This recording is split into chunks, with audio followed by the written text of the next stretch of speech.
Marvel. Game Maker System by NunuXD Chapter 151 to 175. So you mean someone came to help you guys deal with the out-of-control mutant? Professor Xavier somewhat incredulously asked the Scott in front of him. Scott scratched the back of his head as he responded a little uncertainly. Yes, apparently he was an ESW player who got a skill from there. As he was a shaman, he got the skill Lightning Bolt and he was from afar using the skills on the out-of-control mutant. Because of his help the battle was very easier than it should be initially. Hearing this, Professor Xavier was quite surprised. And what was people's reaction like? Did they treat him badly too? No, actually, unlike other times when we went out on missions and were received with hostility from everyone, this time no one shouted anything bad at us. There were even some people who took out their cell phones to record us while they shouted words of encouragement. Especially after the player appeared using the shaman skill, from then on, people's support only got bigger and bigger. Scott explained a little confused. Hearing this, Professor Xavier's eyes widened. As a doctor of psychology, it was easy for him to identify the reason for such a drastic change in people's attitudes. They are seeing that now they can also get powers like us, so their hostility has changed. What before they saw us with the eyes of a poor person looking at a billionaire, who knew that they would never be on the same level and that they would be different, now it's changed to like a middle-class person looking at someone a little wealthier. We still have a difference, but it's a difference they can achieve if they work hard. Professor explained to everyone, making everyone's eyes widen. So they'll start seeing us as normal people? Kitty asked excitedly. The teacher shook his head. I'm not sure, since this is the first time this has happened, but I'm pretty sure the hostility will only diminish more and more as ESW skills become more popular. Even though the professor's response wasn't the most positive, it was still enough to get all of the X-Men excited about this change. But while the X-Men were excited about this, there was one group that was furious at the wave of new people around the world awakening powers. If this was a few months ago, this group would probably be very excited since it meant they would get more soldiers, but with the arrival of Oasis and ESW, they knew that these people who were getting new powers were not mutants like them, but just ordinary humans. Magneto looked at the reports in front of him angrily. Everything is falling apart. Magneto commented angrily as he saw that the amount of mutants they managed to recruit this week was less than 15% of what they managed to recruit in the past, and this would probably decrease even further. Useless, only useless mutants agreed to join the Brotherhood. Magneto became even angrier when he saw that the mutants who joined them were just mutants with powers of little use, while the mutants with more useful powers decided to wait a little longer to see. Tell me, why don't they want to join us? What's their response? Magneto asked Mystique in front of him. Mystique was also frustrated, but still responded. They said that the treatment they were receiving from humans was much better than before, and if it continued like this they didn't feel it would be advantageous to join a terrorist group like us. They what? Magneto was so furious that the building they were in even started to shake. Where did they get this audacity from? Who gave them the courage to talk to me like that? Mystique just shook her head. It seems that ever since powers became normal and people began to revere powers, mutants are changing from something that was despised by society to something revered, so these people's pride is also growing. Magneto became even angrier upon hearing this. Damn, shitty Notch, I need revenge. Magneto was panting with rage, he had never been so despised before. In the past, whenever someone spoke his name, whether human or mutant, everyone felt afraid of the power he had, especially because he was able to lift a football stadium alone when he was younger. Now just because he hasn't done anything that aggressive recently are they disregarding his name. I think it's time for humans to feel the terror of the Brotherhood again. Call the others, we'll have a meeting. Magneto calmed down and commanded in a cold voice. Mystique was a little worried that this would go wrong since there were now more people with powers and they didn't know Notch's true strength, but seeing the anger that Magneto was feeling she knew that saying something now wouldn't do any good, so she just did what he ordered. While Magneto was planning something to get revenge on Notch, Alex was looking at the amount of GP he had available with a gigantic smile on his face. 2.4 billion players, that is, 120 million GP every month. Ha ha ha. Alex laughed excitedly. Alex was pleased that the choice he had made in the past had proven fruitful. Splitting the profits from the game was the best thing I decided, since seeing that they could gain powers while playing would make more and more players come and play ESW, which would make even more money for him. The fruits of the investment are ripening. Having 50% of 120 million GP is better than having 100% of 50 million GP. Alex laughed. Even if only 60 million GP came to him, and the other 60 million was used to invest in game development and skill redemption, 60 million was still a huge amount. With this money I can now start learning the most expensive and truly powerful skills in the system. Alex laughed as he opened his shop to see what he could learn. Unbeknownst to him, these new skills he would learn would soon be put to use against Magneto. Raikugan, 6 eyes, 100 million GP. Rinnegan 80 million GP. Eternal Mangekyo Sharingan 20 million GP. 3 Tomo Sharingan 2 million GP. It's funny that even the normal Mangekyo option doesn't exist. Is it because it would damage my body? And the Rinnegan, would it damage my body like it did to Nagato? Alex wondered a little worriedly. With the GP left over from last month he could actually buy a Rinnegan now, but he was considering whether that would be the best thing. After thinking for a while, Alex preferred to buy an EMS. As soon as he purchased it, the Rinnegan's price also changed. Rinnegan 65 million GP. 15 million off, not bad, even though I lost 5 million on it, it's still better than losing all 20 million. Alex sighed. Testing out these new eyes, Alex felt as if the world had stopped in front of him. Even though time was passing the same way, it was as if in his vision, everything was slower. As if a person who watched videos on YouTube at 2x was now forced to watch videos at 0.7x. Even though the time passing around was the same, his perception of speed had been greatly enhanced. With eyes like that, I just lack enough speed for my body to be able to keep up with what I'm seeing at that speed, Alex thought as he analyzed the powers of his eyes. Kamui. Alex wondered in surprise. So my EMS is the same as Obito's MS. With that I won't need to worry about a speed skill, since with the speed perception of an EMS I can easily switch between intangible mode and tangible mode. This has always been a question that left me confused. With the improved vision of the Mangekyo Sharingan, why was Obito so weak in controlling it in fanfics? With such powerful eyes it is not simple to see some change happening in front of him and activate or deactivate this ability instantly. Alex wondered. Unlike Obito's Mangekyo, Alex's was an eternal Mangekyo Sharingan, which made Alex's eyes even more powerful, both in time perception and in the speed to use Kamui's powers and even in the use of Susanoo. With the skills I've already learned, I'm practically a complete wizard, with a fragile body and extremely oppressive spells. With Occlumency and the Sharingan I'm practically immune to mental attacks, with Susanoo I can completely defend myself from most attacks, which gives me great protection for my body, but my body is still weak if Susanoo is not activated.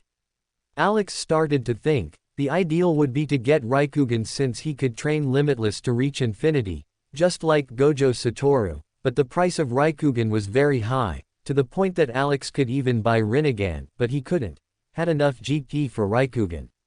Looking at the list of skills, Alex was curious about one skill. Susanoo Perfect Mastery 10 million GP.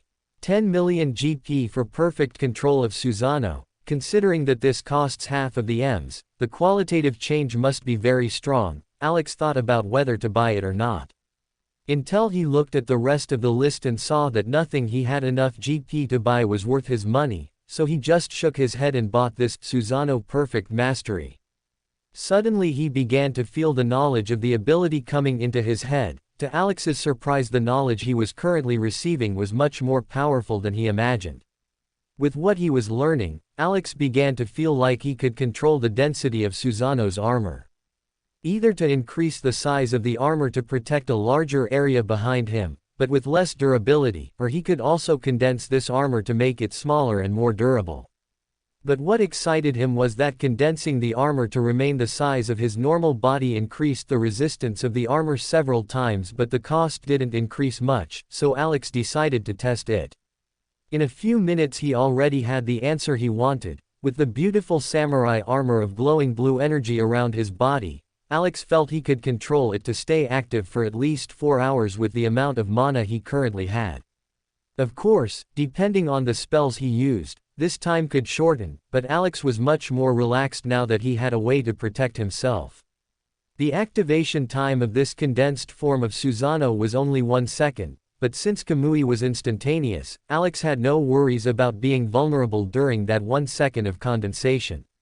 Unfortunately, like Obito, Alex wouldn't be able to attack while in intangible mode, but since his eye was an EMS instead of a normal MS, Alex was able to teleport while intangible, which already dealt with the vast majority of problems. Great, by having this form of defense I can just save my GP to buy more expensive things next time I go shopping. Alex thought excitedly as he crossed his legs and entered the oasis. To his surprise, instead of the lively and fun atmosphere that the players always had around them, this time a tense atmosphere was in the air. Confused, Alex saw that everyone was looking at the news screens around the hub and was shocked by what he saw. You don't have the courage to come, Notch. Are you really going to let a player in your game die in front of you like a coward? Who will have the courage to get powers in your game if they will become targets? A man in a red outfit was floating hundreds of meters in the air on top of a metal disc while holding a woman by the arm, leaving her hanging in such a way that if he opened his hand a little she would fall to her death. Despite the man's aged appearance, Alex quickly recognized him. Magneto. Oasis, who is that woman? Alex asked in a cold voice as his eyes turned red without him noticing. Maria Smith, a member of Oasis since the launch of Fortnite, currently in the top 40 of ESW players with the highest level, was one of the players who rescued a warlock skill for real life. Skill rescued. Summon Imp. It was caught helping the X-Men when a villain was wreaking havoc near her real-life workplace. Play time. 1,528 hours. Oasis. Artificial intelligence quickly gathered all the information Alex needed and delivered it to him. Seeing all this, Alex quickly understood what was happening and why Magneto was so desperate. This could be a great opportunity for me, Alex thought of a plan he could use. Oasis, did you get her location? Alex asked. The last time she logged into Oasis was at her house, but she's not there at the moment. Analyzing the people close to Magneto, the location shown in the broadcast, who was next to him, and where this broadcast is coming from, it was possible to plot an estimated location. The coordinates are XXXXXX, XXXXX, and this is the location on Google Maps. Map. Nodding, Alex saw the location on the map and quickly logged out of Oasis. It was time to show the world that Notch was there for them. What's up, Notch? I'll just give you 10 more seconds. If you don't show up here in 10 seconds, that woman will die in front of every person in the world. Magneto chuckled as he began to let go of the woman's hand. Please don't let go of me, Maria screamed desperately as she cried, trying to hold on to Magneto, but he just ignored her screams and continued to let go of her. Until 7 seconds passed and the space 30 meters away from Magneto began to distort. Despite it being night, Magneto was still very attentive and noticed what was happening in front of him. Confused, Magneto saw that in less than a second, the space that was previously empty, now a man with long black hair wearing a black suit and with red eyes appeared in front of him. Since when did he have these red eyes? Magneto wondered in confusion, but he didn't let his confusion show in front of Notch. So you finally got the courage to show up here. Too bad it took you too long. Magneto laughed as he let go of Maria's hand, causing her to start falling. When Notch appeared, both Maria and the people watching the broadcast were excited, but when they saw that Magneto had let go of her hand, despair took over everyone. Mainly from Maria, who was feeling her body falling and that in a few seconds she would hit the ground, turning into a paste of flesh. But suddenly, Maria began to feel that her body was becoming lighter, and that the speed at which she was falling was decreasing and the direction of the fall was changing. Where before she was falling straight towards the ground, she was now shifting diagonally towards Notch, until she stopped falling and surprisingly started climbing towards him. Both Magneto and the viewers were shocked to see that with a simple wave of Notch's hand, the trajectory of Maria's fall changed and she was even flying in the direction he was floating. Shocked, Maria looked around and saw that she was actually climbing. The closer she got to Notch, the safer she felt. And Notch, with a small smile on his face, used one hand to control the air around Maria to make her float toward him using the wind element control he learned from the world of Avatar, while the other hand he reached out and held Mary's hand. "I'm sorry to put you through that." Notch apologized as he made her disappear in front of everyone. Seeing that she disappeared in front of Notch with the same change of space as the one Notch used to arrive made Magneto understand one thing. He has the power to travel through space like the Nightcrawler, maybe even better. Magneto thought as he tried to analyze Notch's abilities. Before starting this attack he had already analyzed all of Notch's skills, but he didn't know if the skills Notch had shown were all he knew or if he was hiding something. And to Magneto's disappointment, all Notch showed today were new abilities that he had never shown in front of anyone. Everything I prepared for him could be useless. Magneto was frustrated. While he was frustrated, Alex was also a little frustrated. My Sharingan illusion isn't working on him. Alex looked at his helmet and wondered why. Just as the helmet could prevent Professor Xavier's mental control, it could also probably prevent the Sharingan from messing with his body so that he could not be controlled. If I'm not going to be able to deal with this the easy way, let's test the new armor. Alex thought as he activated the Susano armor compacted around his body. Seeing that blue armor appearing around Notch's body, Magneto was shocked. This armor is made with some energy, there's no metal in his body, damn it. Magneto thought frustrated. Fortunately he had made some preparations in case that happened. Do you think this armor will be enough to protect you? Magneto asked Notch in an arrogant voice. Notch just shook his head as he reached out and made Susano's sword appear in his hand. I have armor to protect me, but what will protect you? As soon as Notch said this, he started flying towards Magneto at a very high speed. Since he had EMS active, he was able to see much better, so he didn't have to worry about losing control while flying at high speed. His only shortcoming is that he couldn't reach high speeds while on the ground, but since Magneto chose to fight in the sky, Alex just smiled as he enjoyed it. Seeing Notch's speed, Magneto realized he had to act fast. Extending both hands forward, Magneto caused the several metal beams he had placed there earlier to begin flying towards Notch. Come on, show me if that blue armor of yours can help with anything. Magneto said angrily as he made the metal beams slam as hard as possible into Notch. Seeing the speed at which these beams were coming towards him, Alex was slightly worried, as he hadn't yet tested the resistance of Susano's armor in real life, so he was planning to go intangible and go through the beams. But he soon thought that this might be the best time to test the armor's resistance and gave up on that idea. So with the knife pointed forward, Notch decided to try and cut through these metal beams. As these beams flew towards Notch, the audience watching the broadcast became extremely worried. Despite knowing that Notch was powerful, they came to see Notch as a wizard, since during the fight he fought with Iron Man against that Hulk-like monster, all he used were long-range magic. Even more so since he always wore a designer suit, this gave the impression even more that Notch was just a wizard, since normally wizards didn't wear armor. But seeing Notch summoning this blue armor reminded them of something from Elder Scrolls, Warcraft. A player had found a magic book in an ancient cave. In that cave there was the inheritance of a wizard of the summoner class, a class that did not initially exist in ESW, being the first occult class found by players in the game. And what that player could do so far was just summon wolves or a sword. But the appearance of that summon looked a lot like the appearance of Notch's armor and sword. Is Notch also a summoner? The player who had found the summoner class in ESW made a post on the forum while watching Notch and Magneto's battle.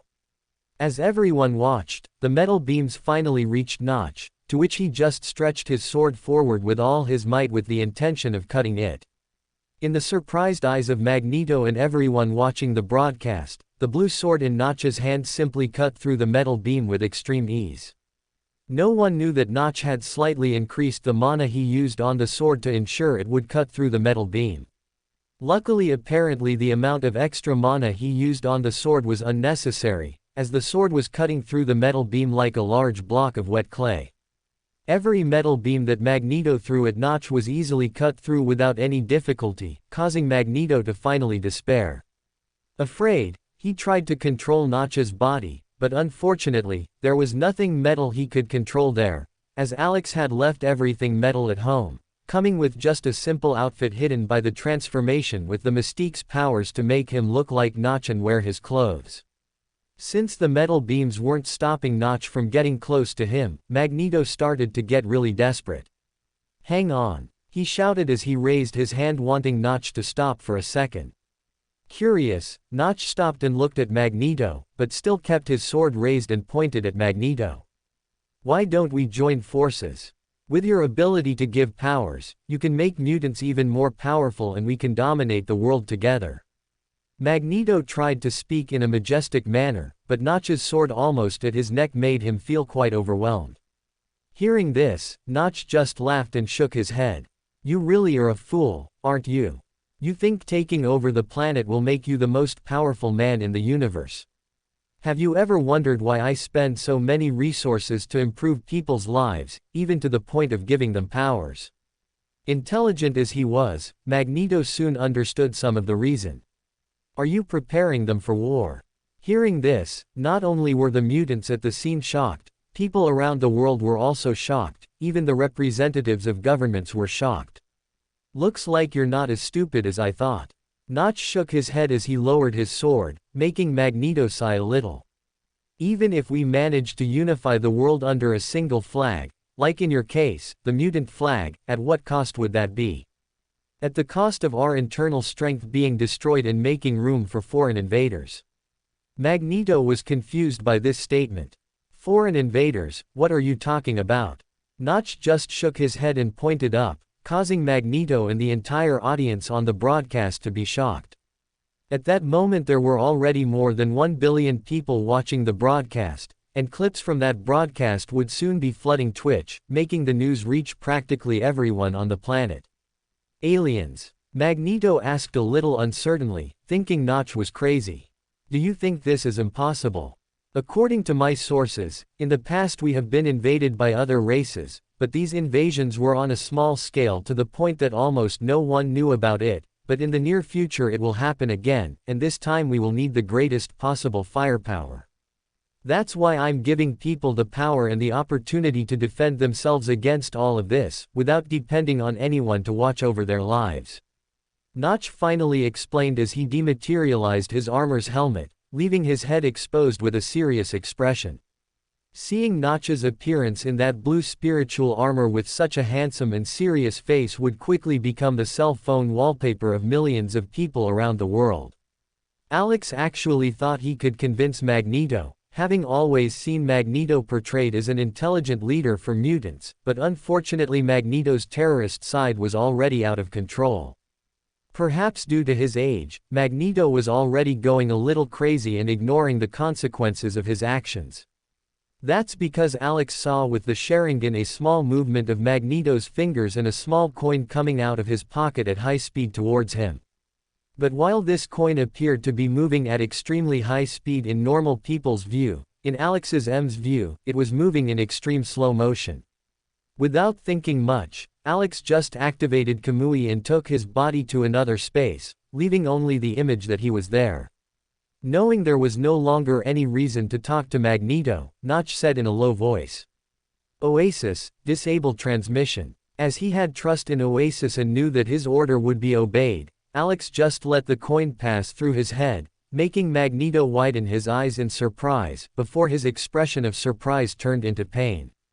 Confused, Magneto looked down and saw Notch's blue sword stuck in his stomach, while the man had a neutral expression on his face.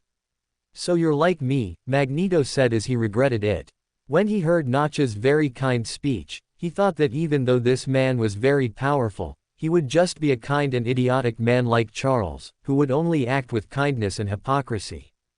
But seeing the man kill him without even blinking an eye, Magneto realized that the worst thing he had done was decide to go against this man.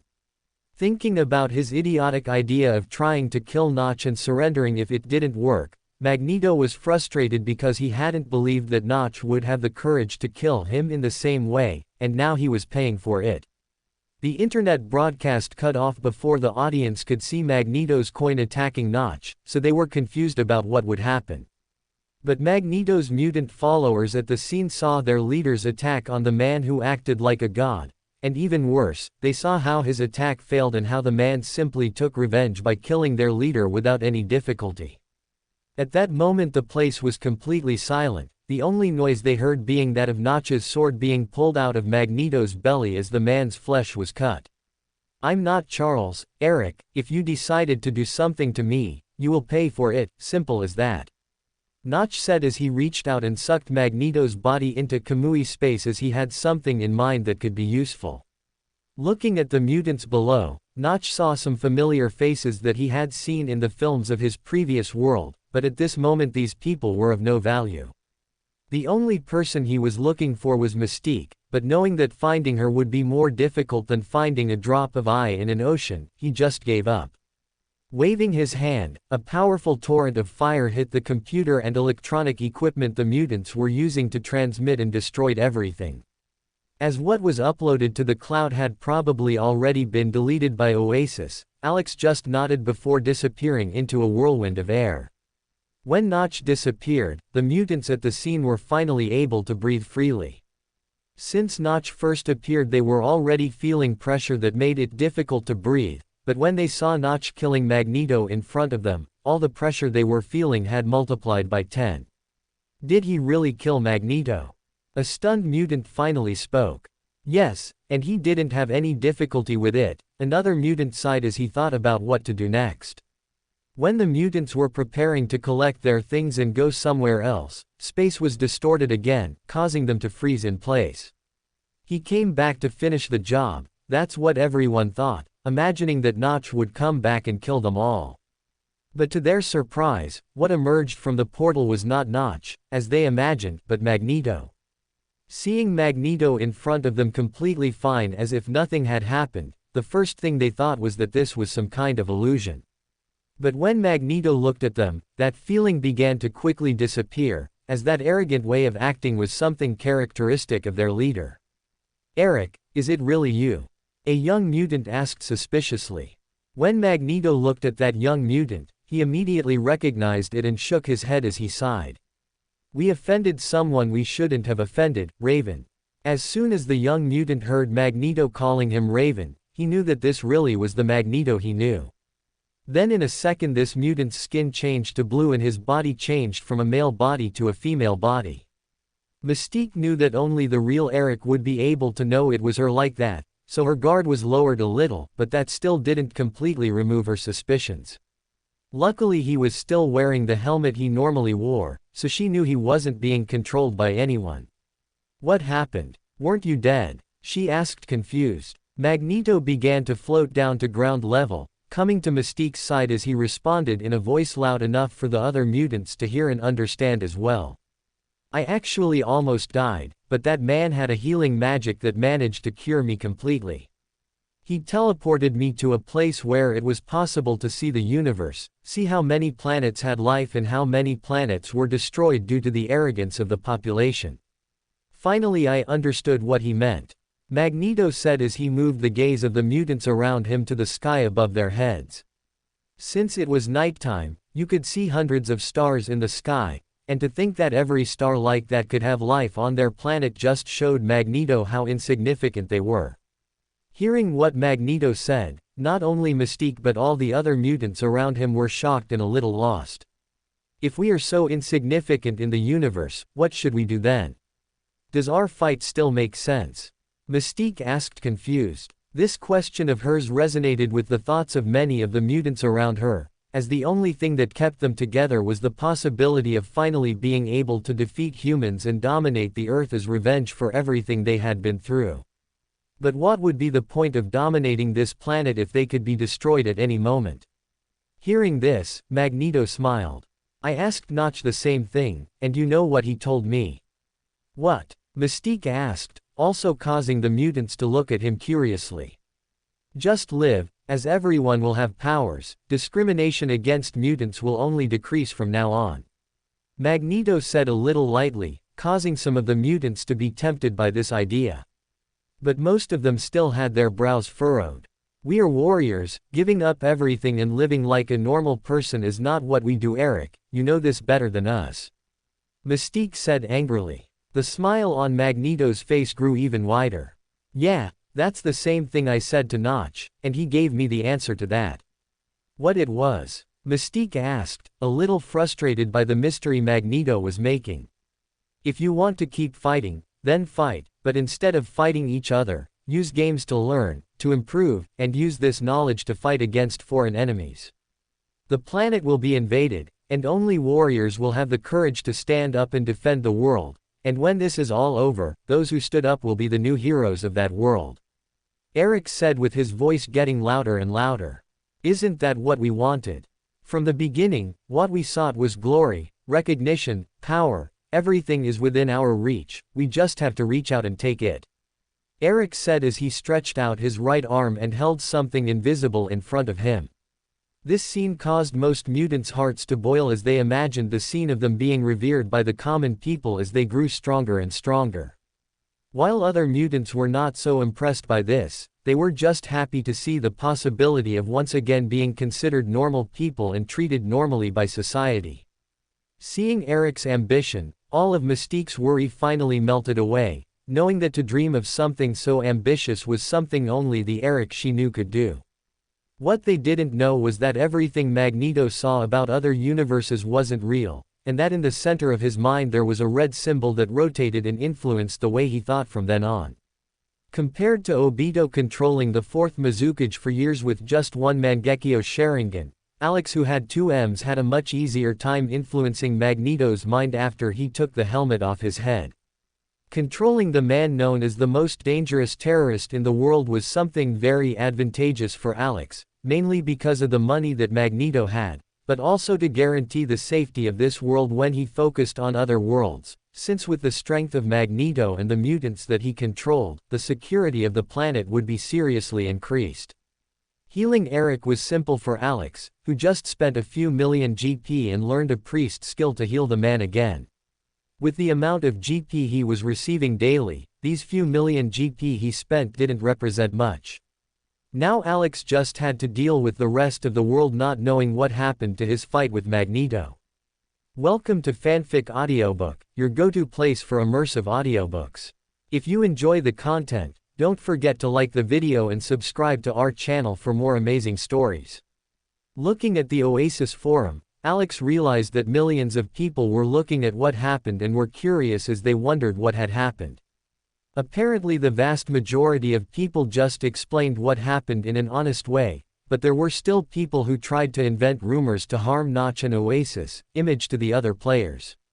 Unfortunately for these people, using Oasis' social network to try to denigrate Oasis was not a very smart idea, so as soon as posts made with invented rumors or that were intentionally wanting to denigrate Oasis, their posts were blocked and they received a warning of 3-day suspension from the forum.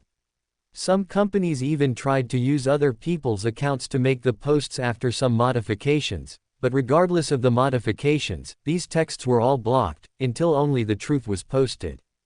Unlike other social networks where only some keywords were blocked, in Oasis forum, Oasis's artificial intelligence read all posts before they were published, so it was impossible for unwanted things to be posted on the forum, making it a place free from fake news. When the players realized this, a few weeks ago, most people started using the Oasis forum to read the news and find out about the latest things happening around the world, as there they would have no risk of falling for fake news. Seeing the potential audience, many news companies around the world also used Oasis forum as a platform to post their news, but more than 80% of companies were blocked for a few days after posting the fake news that they normally posted. ESW player was attacked by a mutant terrorist group with the intention of serving as a hostage to deal with Notch. See more. Notch personally went to save player from Elder Scrolls, Warcraft. Is it dangerous to be an ESW player?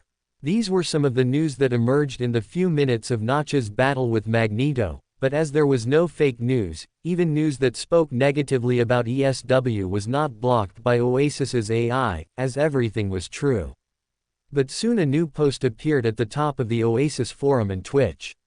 Notch press conference. Seeing this, several players quickly clicked curiously. In 28 minutes and 12 seconds a press conference will be held at Hub 00 with unlimited space. Looking at the time slowing down, the players soon understood that it was a countdown and wanted to go participate, but they soon became confused when they looked at the hub's number. Is there a Hub 00? A player asked in confusion as he read the hub number again. There is. A hub with the number 00 has just appeared at the top of the hub's list. Another player on the side said in surprise, as he knew that a few minutes ago there was no Hub 00, only hubs 01 to 72. Seeing that a new hub had appeared, hundreds of millions of players around the world clicked to see what would happen. Even people who didn't know what was happening clicked, curious about the new hub that appeared out of nowhere. Entering the new hub, the players realized that instead of a hub the size of a city, as they were used to, this Hub 00 was the size of a conference center with the capacity for a maximum of 100 people. Confused as to how so many people could fit here, the players opened the menu and finally saw something familiar. Hub 00 4.423. This hub is divided into instances, just like the Fortnite final. The players who participated in the Fortnite Championship final soon understood what was happening, as they explained it to the players who didn't understand around them. When the timer finally reached 0, 2 people appeared on the convention center stage. The first person to enter was a man everyone was familiar with long black hair, red eyes, and a black suit perfectly fitted to his body. Above his head was a very well-known name. Notch. Next to Notch was a woman few people knew, only to see the resemblance she bore to the woman being held hostage with the terrorist. Maria. Seeing her name, the players were soon excited to learn that she was indeed alive. Seeing the two entering, applause erupted throughout the millions of instances of the convention center hub. With a polite smile on his face, Notch waved his hand at the people, who were extremely excited thinking that Notch had specifically looked at them. Good evening everyone, I believe tonight is much busier than you expected, right? Notch said as he turned to Maria. Especially for you. Maria just looked at Notch while shaking her head in denial, still very lost on what to do next to this legend who was next to her. Unlike other players who only saw Notch as a legendary figure in the virtual world, she had seen Notch in person in the real world. And not only was he as handsome as in the game, but he also saved her from the terrorist like a handsome Prince Charming. At that moment, the feelings in Maria's chest were extremely confused and she didn't even know how to act normally. But when the players saw how she was acting, they all chalked it up to PTSD and became even more worried. Seeing the players' concern, Notch shook his head as he said in a sad voice. I believe you are very worried about the danger of using the ESW's powers in the real world and what happened to Maria happening to you, right? Despite not being in any specific hub at the same time, Notch had view of all hubs and could switch to whichever hub he wanted immediately. But instead of controlling this manually, Alex let Oasis AI control which hub he would see at that moment based on the relevance of what was happening there.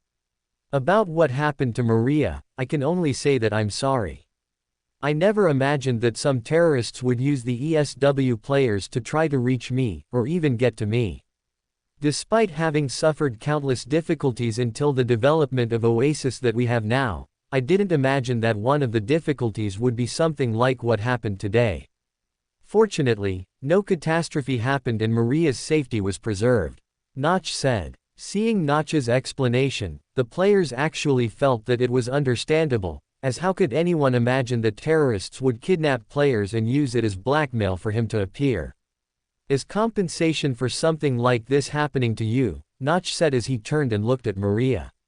We at Oasis will give you VIP access to all Mojang games, plus a lifetime subscription to ESW, along with $100,000 in credits for you to use on whatever you want in Oasis, be it virtual purchases, or even store purchases. Real people who have branches at Oasis. Hearing this, Maria was shocked.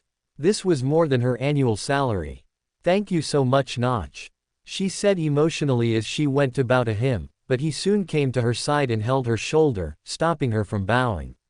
"No need to thank me, this is just an apology from the entire company to you, and a message that we will pass on to everyone around the world," Notch said as he turned from her to the audience. "Do not try to do anything bad to our players against their will just because they are players of my game, as the fate you will face will not be good at all." When Notch said this, his expression turned cold, earning the applause of the audience in all the convention centers. To Magneto it may not seem like anything bad happened, but the Sharingan controlling Magneto's free will in his mind was already a big sign that the end of these people really wouldn't be good. Coming out of the convention center, Alex commanded Oasis with a cold voice.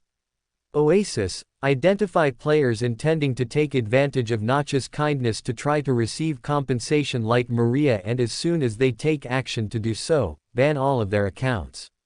"Yes, sir." 349 people were identified with this intention, and this value continues to rise. All of these people have been put on the watch list, and as soon as they do anything to try and put this idea into practice, they will be banned. The odds are that only 13% of those people will actually have the courage to do this, while the other 87% will just feel like it but will probably give up after seeing the other 13% getting banned and complaining on the forum. "Well done, Oasis." Alex nodded in satisfaction as he dematerialized from the game and returned to his room. In front of him was the computer he used to control the games he made. With the investments he injected from the GP he received from ESW, the realism of each of the games was enhanced to a completely different level. Alex had spent less than 1 million GP to develop Minecraft originally, with an injection of over 1 million GP into the game to add more mods, new features, new biomes, animals, monsters, gave the game a huge overhaul and made with old players returning to the game in addition to attracting millions of new Oasis players. Minecraft, which was previously stagnant at around 100 million copies sold, had now jumped to 300 million, earning Alex another $4 billion, not counting the earnings from VIPs, servers. Minecraft's income skyrocketed, generating a huge profit. Of course, what helped attract so many more players was that because everything was connected in Oasis, when new players saw people talking about Minecraft and saw the Minecraft store on hubs, they were curious. Compared to ESW, which involved killing monsters in a realistic game, or Fortnite, which used guns to kill other players, parents saw Minecraft as a safer option for children, who despite still having the option to kill monsters, like the game, it was all square and seemed safer for children. Since their kids were constantly asking to play Oasis 2, the parents finally opted to let their kids play Minecraft. Just like in Alex's previous world, Minecraft was starting to attract a much larger child audience than the adult audience, which didn't stop adults from playing, but compared to ESW, it was difficult for Minecraft to capture the attention of these people. To further encourage children's parents to let them play, Alex adopted an idea he saw on Roblox in a previous life, creating an account with parental control, where parents could choose what their children would have access to, in addition to a monthly fee that parents would pay to give their children some in-game credits so they could buy some skins. Parents saw it as a way to teach their children how to manage money, while children saw it as a way to earn free skins every month, and in the end, the one who gained the most from this was Alex.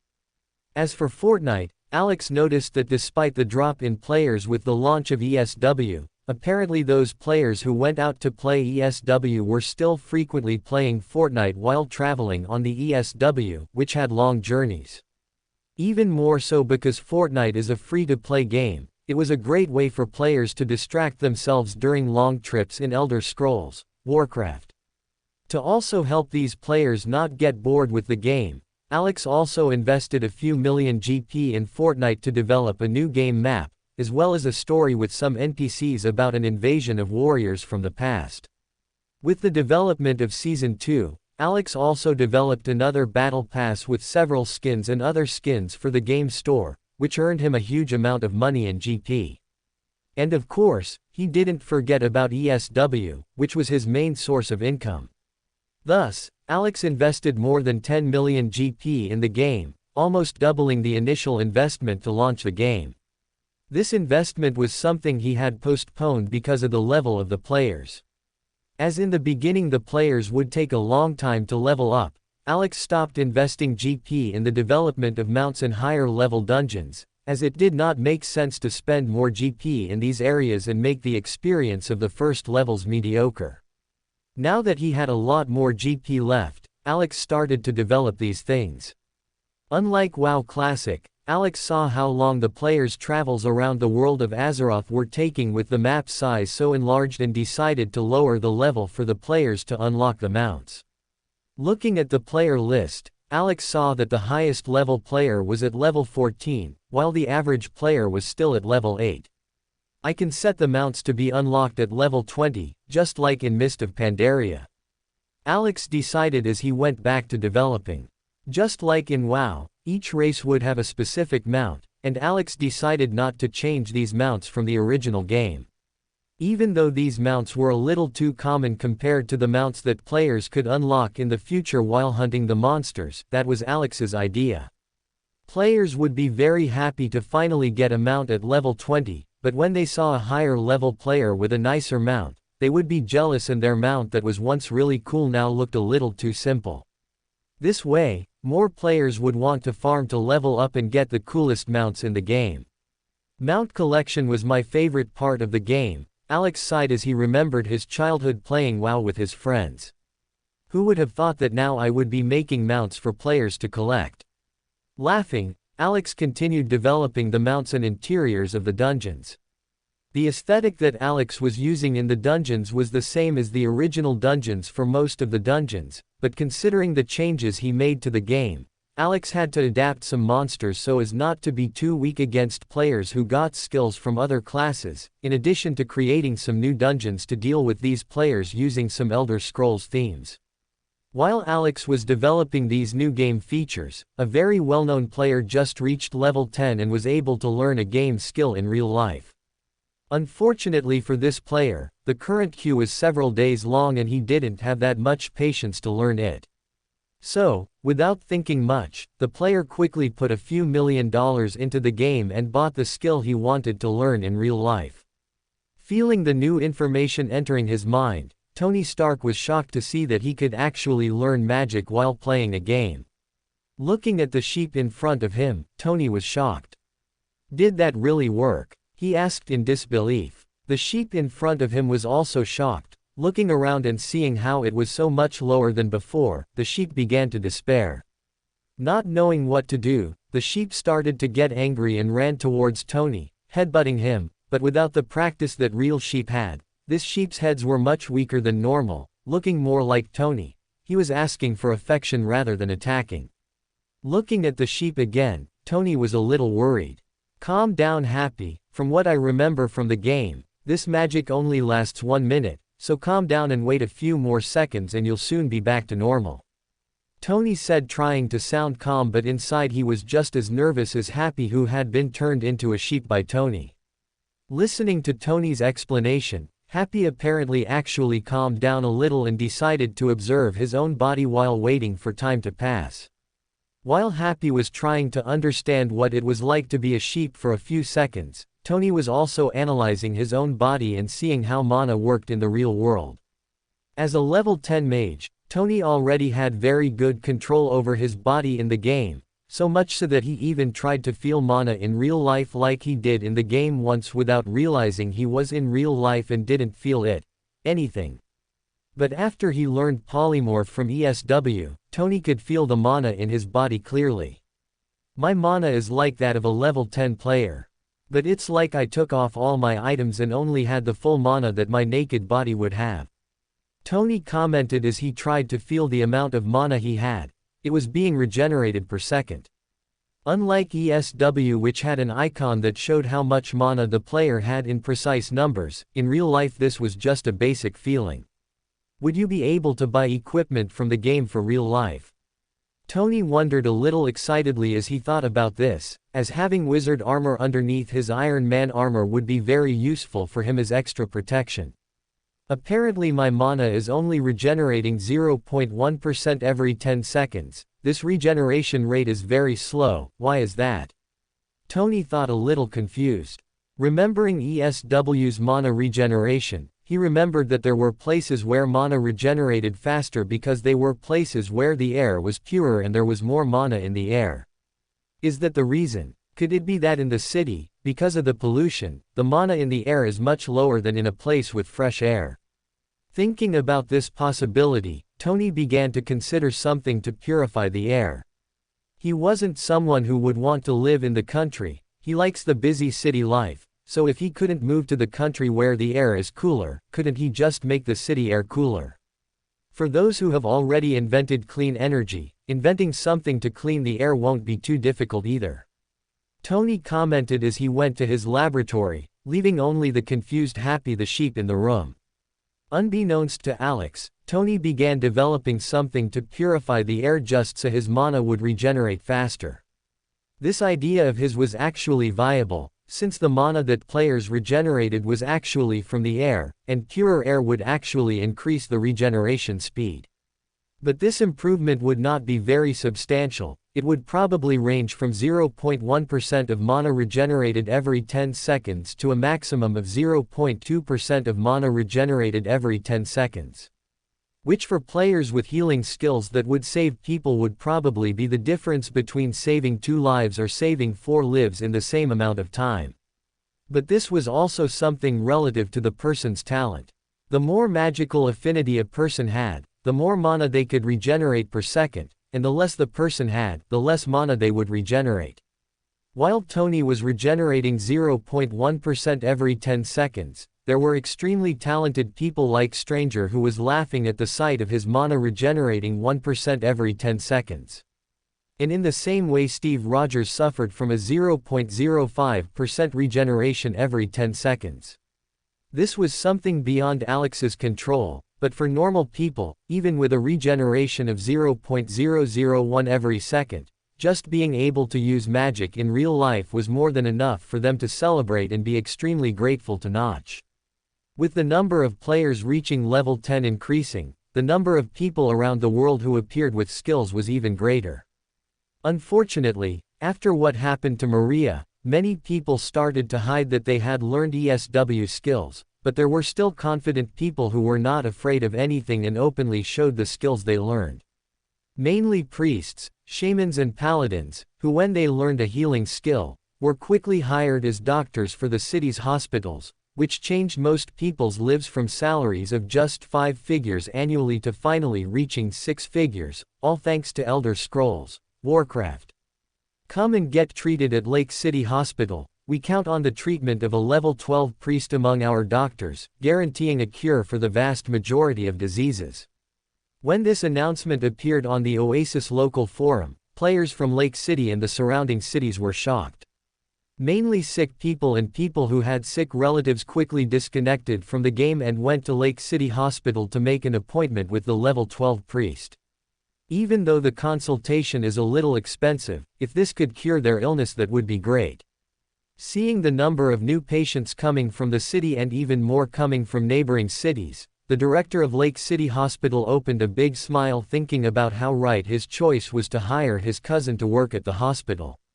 Who knew that his cousin, a simple man who worked as a package delivery man, had actually managed to reach level 10 before most of the players. When Priest called the hospital director, who was his cousin, he just wanted to try to understand his skill. The director also played ESW and knew how the skill worked in the game, so he readily accepted and they came to test it. To their surprise, the skill could cure most diseases. So without thinking twice, the director quickly offered his cousin the same salary as a surgeon at the hospital, causing both his cousin and the other doctors to be shocked. But seeing how effective his skill's healing was, these people had to accept that he was really worth that salary. Thus, the first real-world medical player emerged, causing other nearby hospitals to quickly start looking for other players with healing skills as well as encouraging employees to play to get healing skills as well, for fear of losing all their patients, to Lake City Hospital. When the players saw this, they were also extremely excited to play, wanting to get a good skill that would possibly guarantee them a great job in the future, thus creating a win-win situation for everyone. With Alex's reinvestment in the games, the amount of players revisiting old games meant that the other games received a large influx of players. Both Minecraft fans returning to try the game and see the new updates, and Fortnite fans were very excited to explore the new areas, new mechanics and new weapons released in the game. In Oasis, the hub of it all, the number of real-life stores that opened branches there was increasing extremely quickly.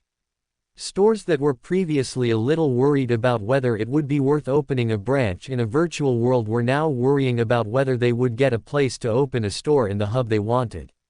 But one thing that made Alex surprised was the messages he received from Mojang branches around Oasis from car companies wanting to get in touch with Notch so they could sell their cars on Oasis too.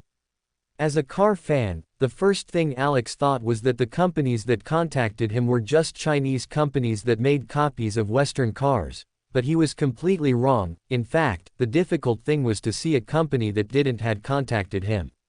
Ferrari, Lamborghini, Audi, BMW, Mercedes, Chevy, Ford, the list of brands was gigantic. Of course, in addition to these famous ones there were also the Chinese companies that he had mentioned previously, but these he just ignored.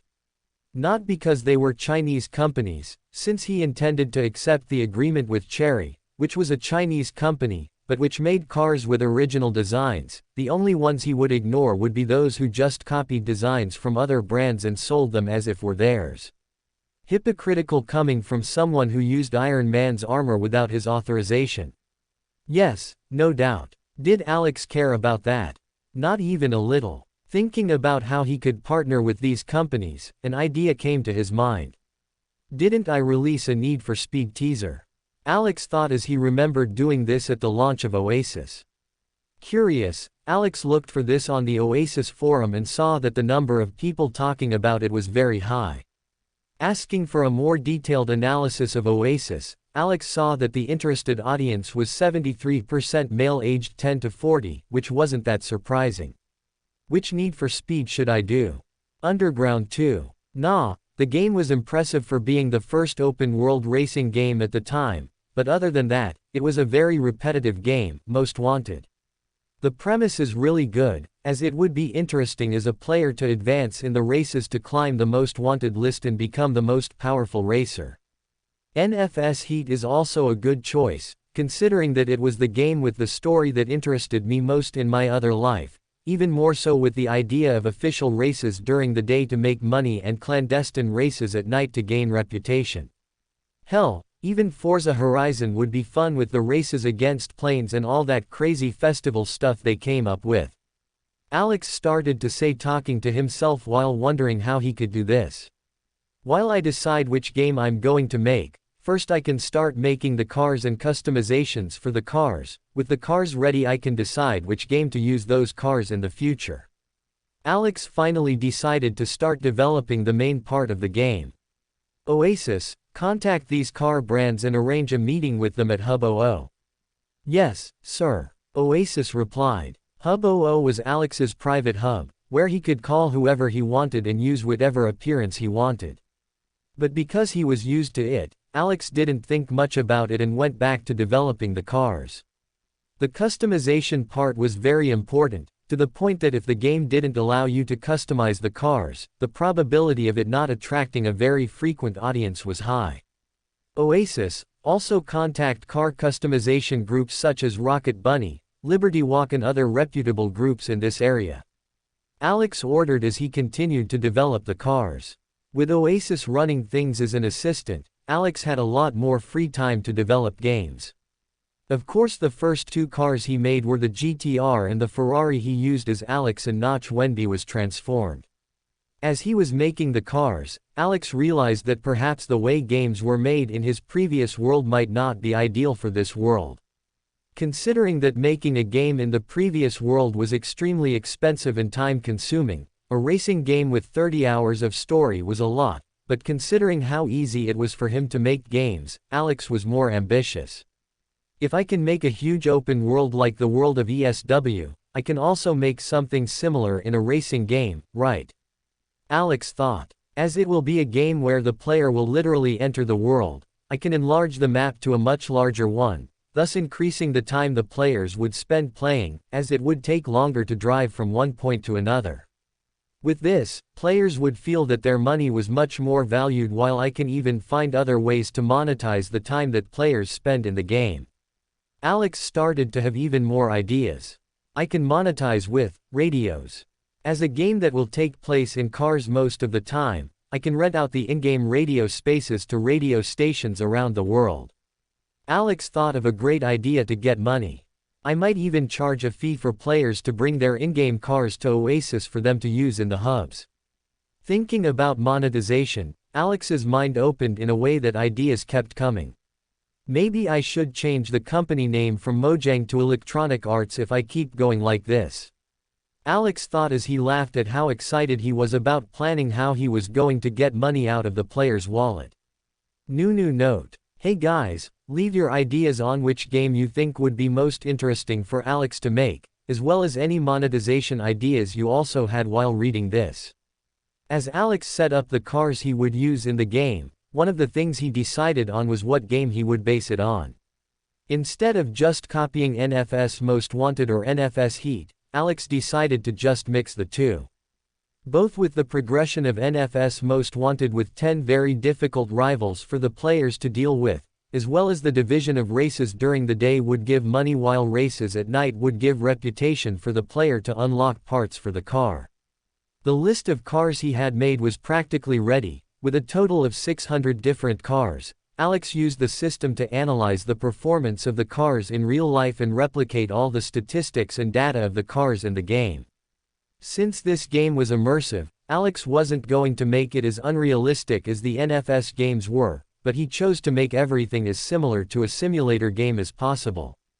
Of course, it also included several adjustment options where players could activate game assists, such as letting the car shift automatically, showing the street layout for better performance, signaling where the player should start braking to avoid hitting the curve, among other assistants that would help those who did not have as much experience driving.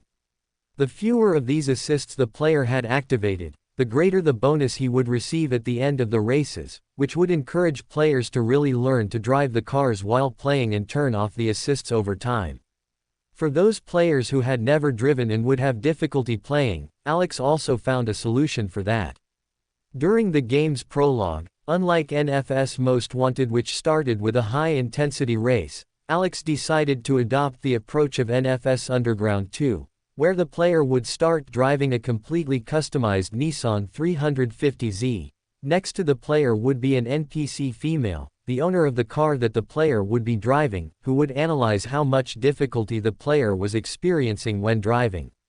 If the player was already an experienced driver, but afraid of driving fast, she would encourage him to start accelerating and racing among the other cars.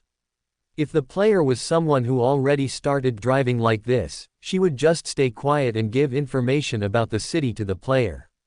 If the player had no experience driving, she would calmly explain to him how to drive and ask if he would like to activate the assists. This way, everyone would have a chance to play, and even those who have never driven a car in real life could learn to drive perfectly in the game. Especially with a feature that Alex added. Driving School, where players could learn to drive from basics to more advanced movements for racing, thus giving players a place to improve with teachers all the time. With all the cars completed in basic form, Alex went to meet with the car brand company representatives. Instead of meeting with everyone, Alex just gathered all the representatives in a meeting room using Notch's account. When the representatives saw the man entering the meeting room, with long black hair, red eyes, and a perfectly fitted suit on his body, a slightly oppressed feeling arose. Not only because of the financial and political power that this man had in the world, but also because of the physical power he had. as they saw when he was dealing with Magneto and that other Hulk that appeared in the news. Before they could say anything, Notch just raised his hand slightly as he explained. As you can all imagine when you see your companions here too, I'm interested in adding your cars to my games, both in Oasis and in a new IP I'm developing. Notch said calmly, making these representatives' hearts race a little, as they knew that a new IP from Notch meant yet another world-shaking game. Seeing that a man raised his hand slightly wanting to speak, Notch waved at him.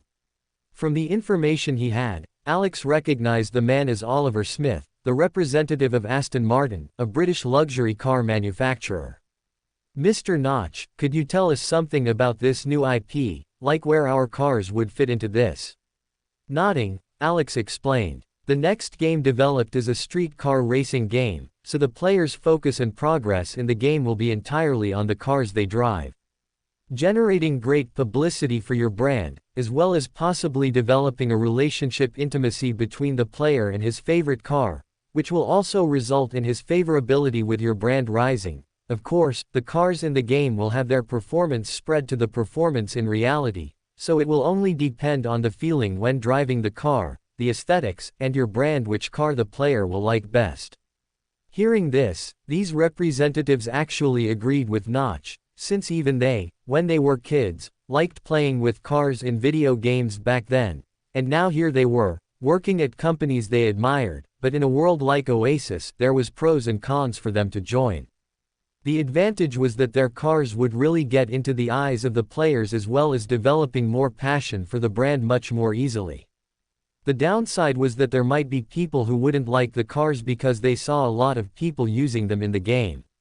After digesting Alex's explanation, Oliver Smith raised his hand again with a bright expression. With Notch's nod, he soon asked, "Mr. Notch, I'm quite interested in this deal, but I'm curious how much you're willing to pay for copyright fees on our brand cars." Hearing his question, the other representatives also became interested and looked at Notch expectantly, since based on how much Notch would offer for Aston Martin, they would be able to deduce how much they could charge for their brands. This was common practice when they dealt with other racing games. The game companies paid fees to be able to use their cars, while they only needed to make a few copies of the cars available for the companies to analyze, record the sounds, and measure to model in 3D. But to their surprise, a small smile on Notch's face made them worry, and when Notch finally responded, they were confused and shocked.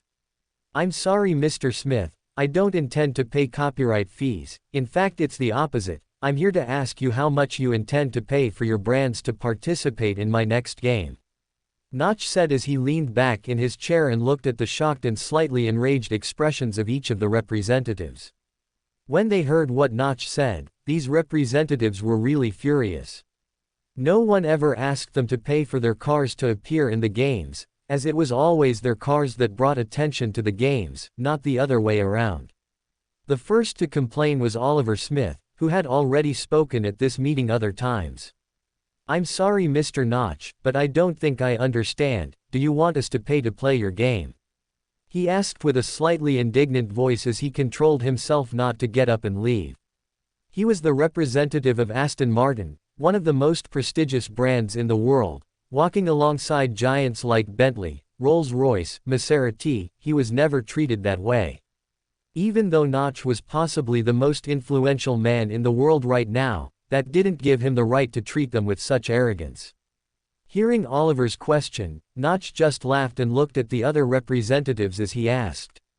"That's exactly what I asked. Are you also as outraged as he is?" Initially they intended to try to hide their indignation and listen to Notch's explanation, but with Notch's question, practically all the representatives nodded slightly, trying to understand what Notch meant. But Notch's eyes caught a person who did not agree with the others, and to Notch's surprise, this person did not represent any small brand, but rather the glorious Italian Ferrari. Wondering why, Notch looked at the Italian and asked, "Mr. Bianchi, can you share why you don't agree with the other gentlemen in this room?" Lorenzo Bianchi, the Ferrari representative, sighed a little as he responded. "Mr. Notch, I believe you know that the company executives are not very happy with the modifications you made to your car, right?" Notch just smiled and nodded. He knew how crazy Ferrari executives went when they saw a modified model, especially like the car he used as Notch when he went to buy Twitch, which was a Ferrari 458 completely modified with the body kit from Liberty Walk. But he didn't worry about that. The only thing that the anger of the Ferrari executives could do would be to prevent him from buying other cars there, but has he ever needed to buy a car from Ferrari at some point? B would disagree with that very easily. Seeing that Notch didn't care about this, Lorenzo Bianchi sighed once again and looked at the other representatives as he responded.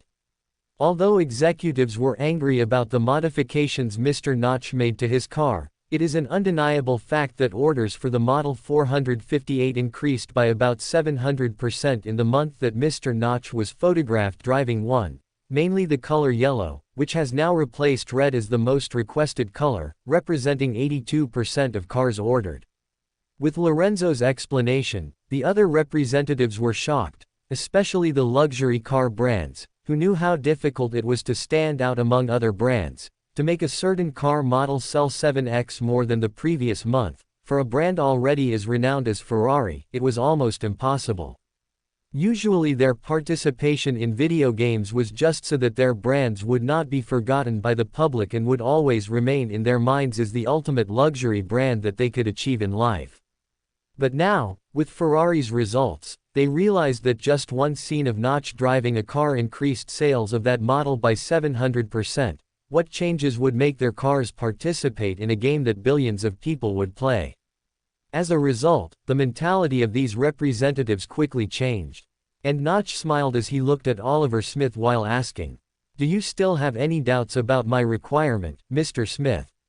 After a few minutes, Notch walked out of the meeting room with a satisfied smile and several NPCs took his place to deal with each of the representatives individually. These NPCs were all controlled by Oasis using various knowledge that the AI learned from the internet to achieve the best results that Alex expected. Before leaving, he had already guaranteed everything he wanted, both convincing the brands that he was the only one doing them a favor by letting them participate in his game, and the brands allowing him to modify the cars with body kits, as well as the damage in cars were more severe, something they didn't allow in other games because they didn't like players seeing the appearance of their crashed cars. With all this confirmed, Alex told Oasis to use NPCs to talk to bodykit developers around the world and set up meetings at Hub.oo to convince them to develop bodykits with their brands for the game's cars. Notch's idea was not to pay anything to these companies, but he would make an option available in the game so that people could buy these bodykits for their cars in real life through the game, where Alex would take a 20% commission for purchases through this platform. This was also an option that Notch agreed with car manufacturers, which would be a way for players to buy the cars they liked in the game to use in real life. This would not only increase the sales of these bodykit companies, but it would also bring extra income to Notch, increase car sales, and make it easier for players to have the cars of their dreams in real life. The cars that players purchased in the game would only be for use within the game. When they went to Oasis, players would have to pay a fee proportional to the price of the car in real life. Of course, this fee would be a maximum of 10% of the value of the car, where Alex would keep 5% and the car manufacturer would keep the other 5%. This way, players could have the car permanently in the virtual world, which would increase sales of the car virtually, as well as bring income to Alex and the car manufacturers at no cost, since it was just a virtual car that didn't need any parts to assemble. After all these discussions and agreements, the companies quickly took to their social media pages to announce that they had signed an agreement with Mojang and that they were very excited about the results that these projects would bring. While Mojang only changed the decoration of the dealerships around Oasis indicating that a new game was coming. When the players saw this, hype started to form again. Thor was strolling through a hub while talking to his friends. "So I used the holy light on his head and he fell backwards over the cliff." Ha ha ha. Thor laughed out loud as he recounted how he had killed a monster 4 levels above him single-handedly. Hearing Thor's story, Volstagg began to laugh imagining the monster falling from the cliff while Fandral looked at Thor with a bit of concern and asked, "But what about the monster's spoils? You weren't able to get anything?" When Thor heard Fandrel's question, he froze. Seeing how Thor reacted, the warriors three laughed out loud while Sif laughed quietly seeing how sorry Thor was. Suddenly, as they turned a corner in the hub on their way to the tavern they normally frequented, a large group of players were gathered in front of a dealership. Once their group entered this carriage shop, but seeing that the appearance of these carriages was quite generic, it didn't attract any of them. If it were a normal day, they would just pass by this store and ignore it, as always, but as there were so many people there, the group's curiosity was aroused. Getting closer to the store, Thor saw an excited player and asked, "Hello friend. Why are so many people gathered around this store?" Thor asked with a smile.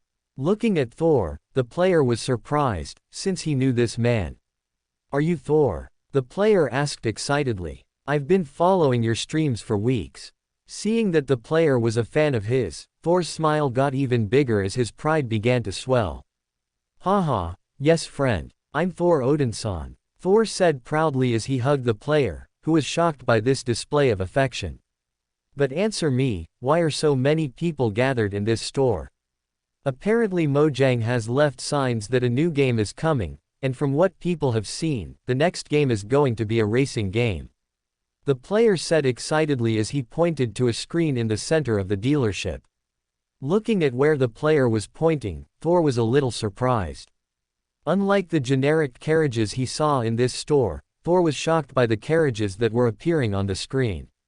From what he was seeing, apparently several people with customized carriages were meeting at one place at night. While most people just stood around watching, several people were lining up carriages to bet races.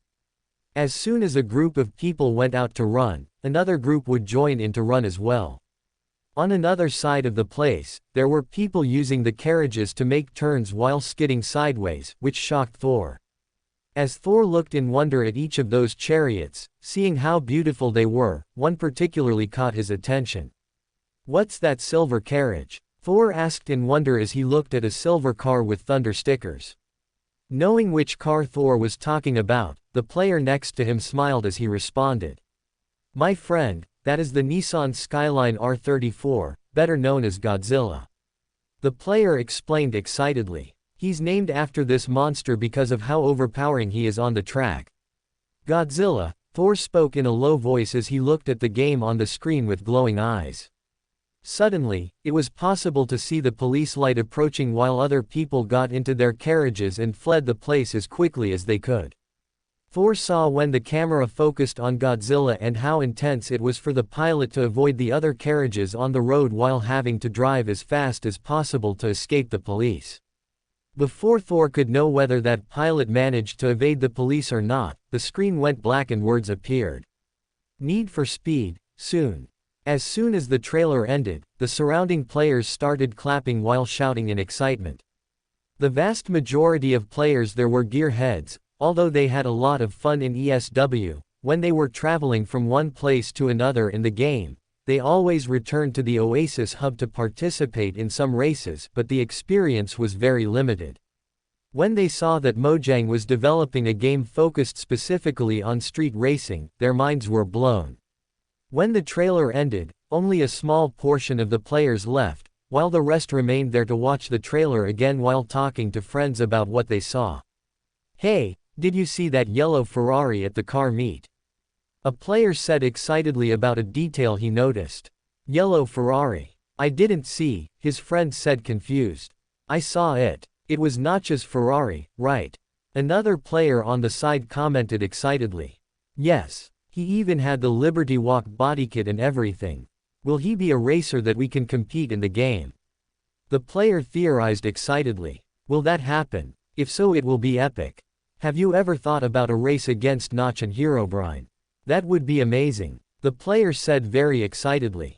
Hearing these players' speculations, the other players around also began to theorize about the details they saw in the game and became increasingly excited about how it could work.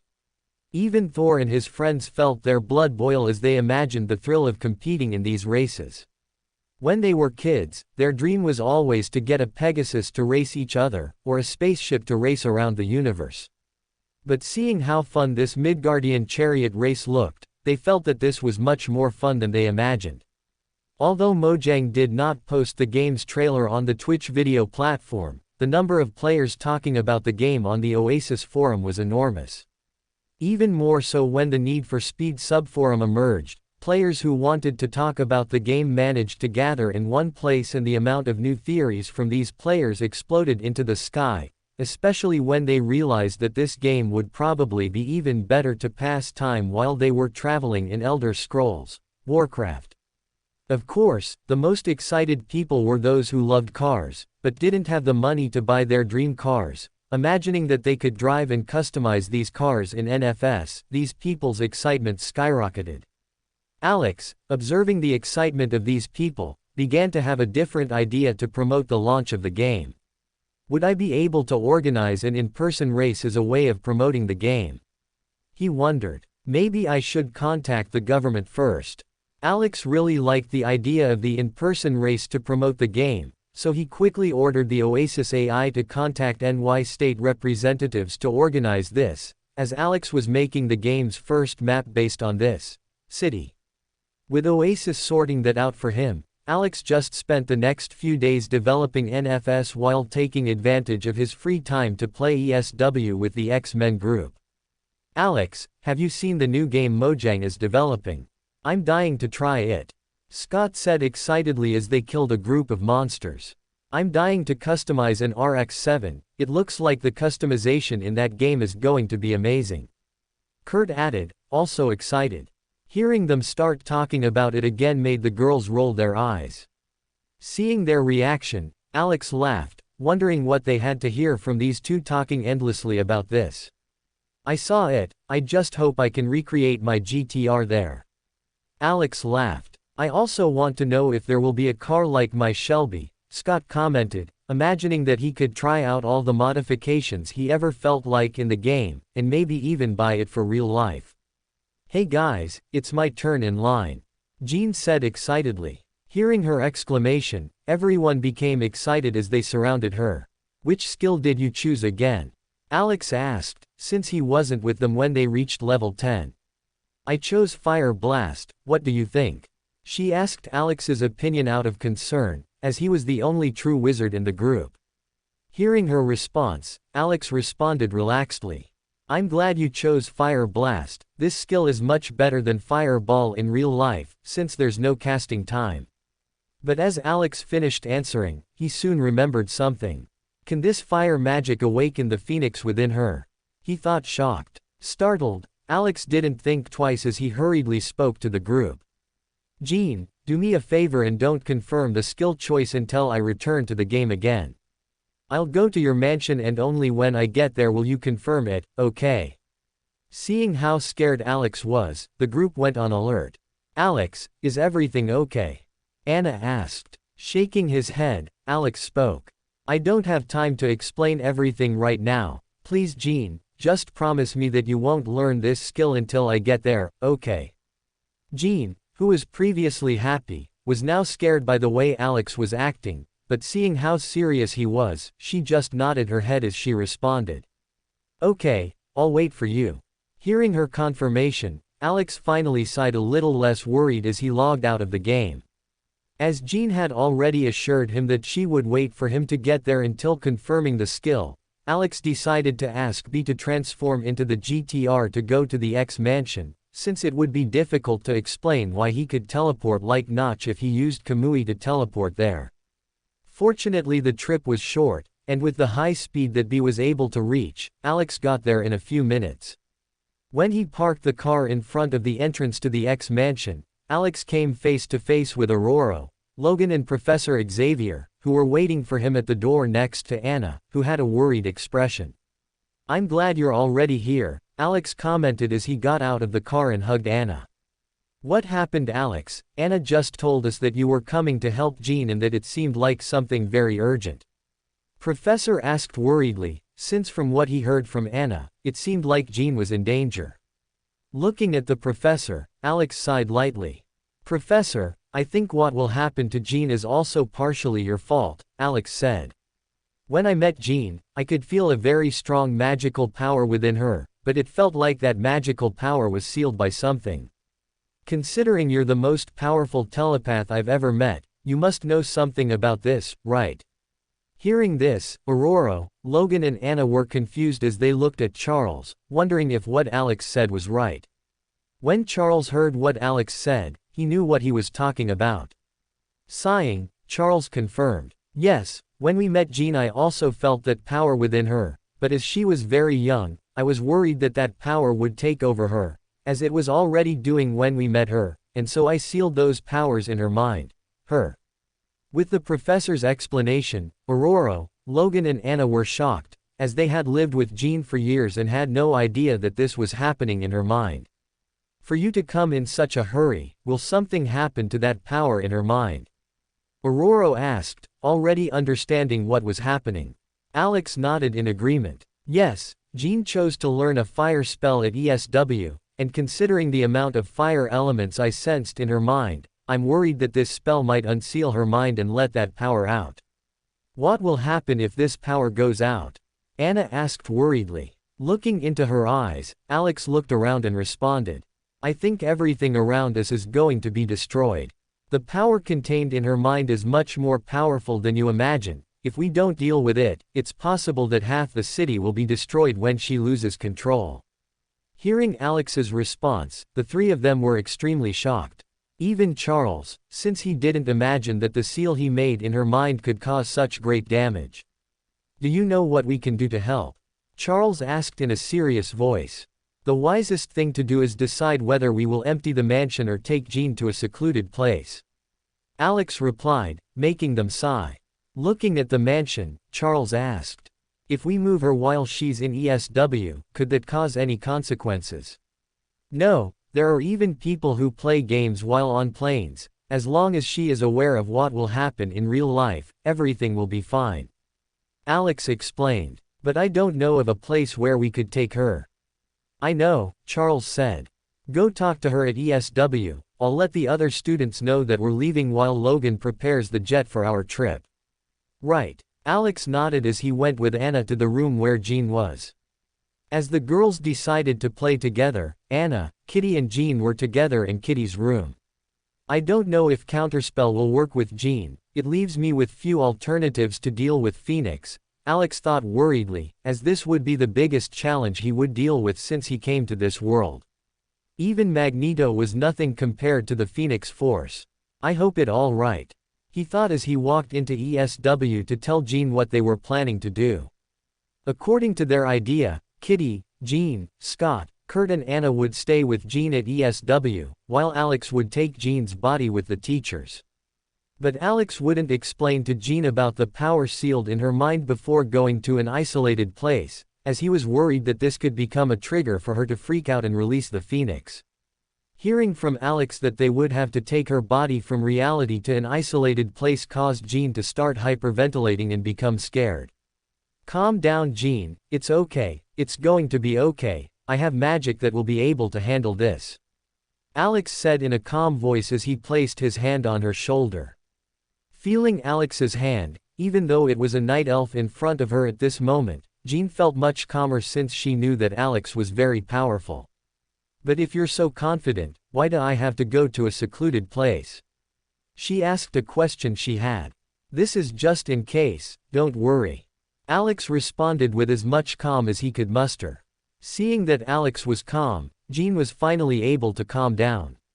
She didn't know what was going on and why Alex was so worried all of a sudden, but Jean decided to trust Alex and calm down a little. Alright guys, stay with her and calm her down as much as possible, I'm going back to the real world. Alex said as he looked at the group, earning a serious nod from everyone there.